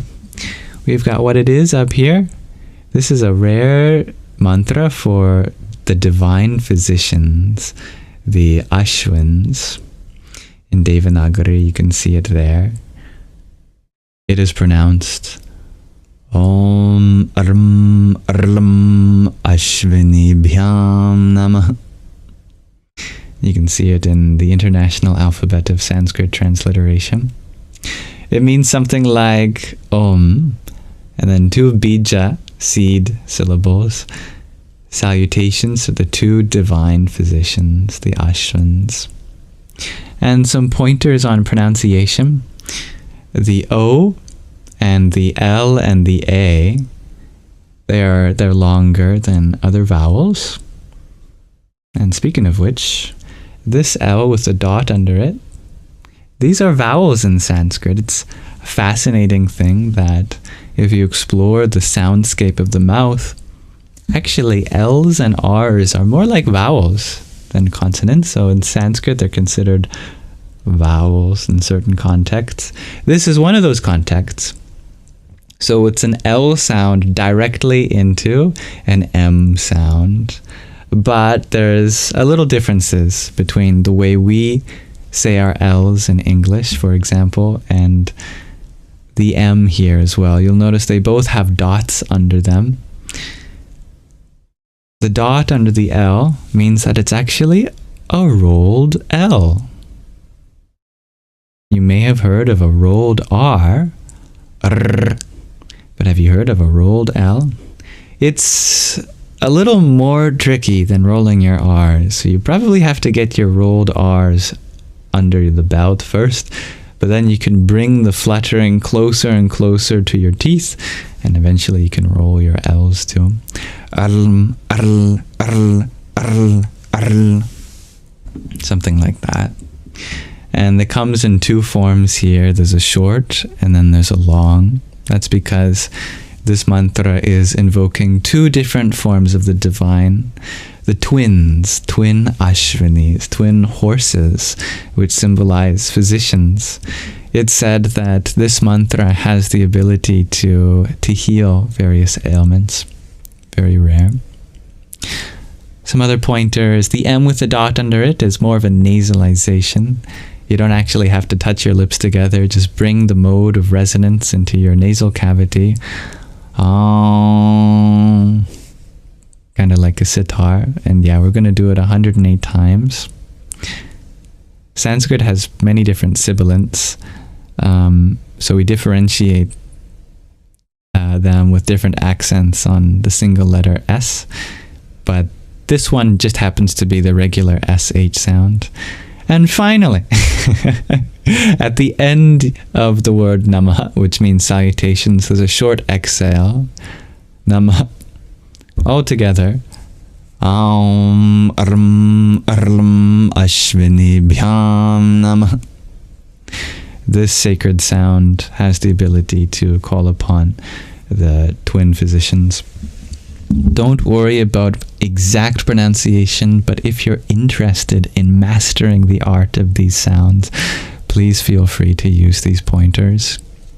I'll tell you a little bit more about the nature of this mantra just before we chant it. If people are listening to the recording of this, you're welcome to skip ahead.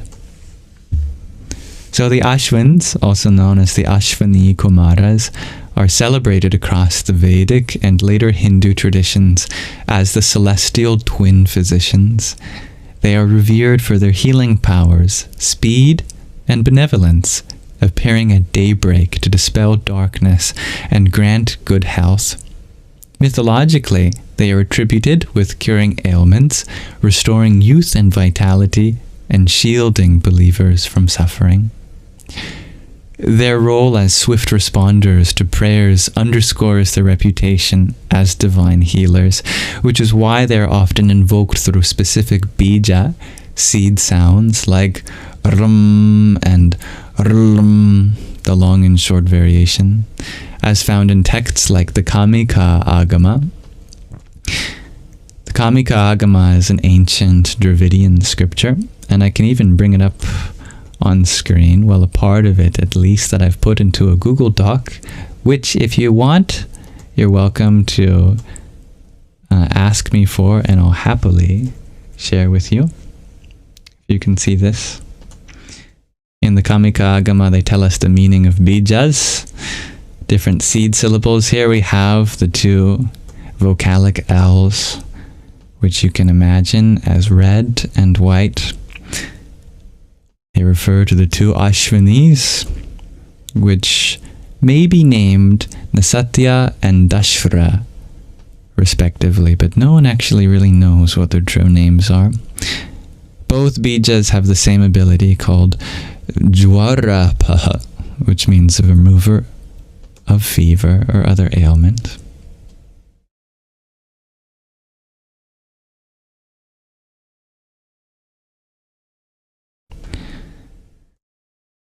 The pair's dual nature, symbolizing collaboration and unity, further reinforces their potency in relieving physical, mental, and spiritual afflictions. By chanting a mantra dedicated to the Ashwins, practitioners tap into that healing essence, seeking protection, wellness, and the restorative gifts these twin divine physicians graciously bestow.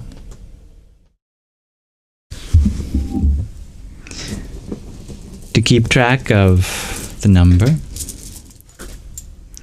I'll be using a mala of 108. Start just after the Guru beat, end just before when you can feel it. I'll begin relatively slowly, and as it feels natural, I may speed up. Just focus on the sounds, as it's primarily an oral tradition.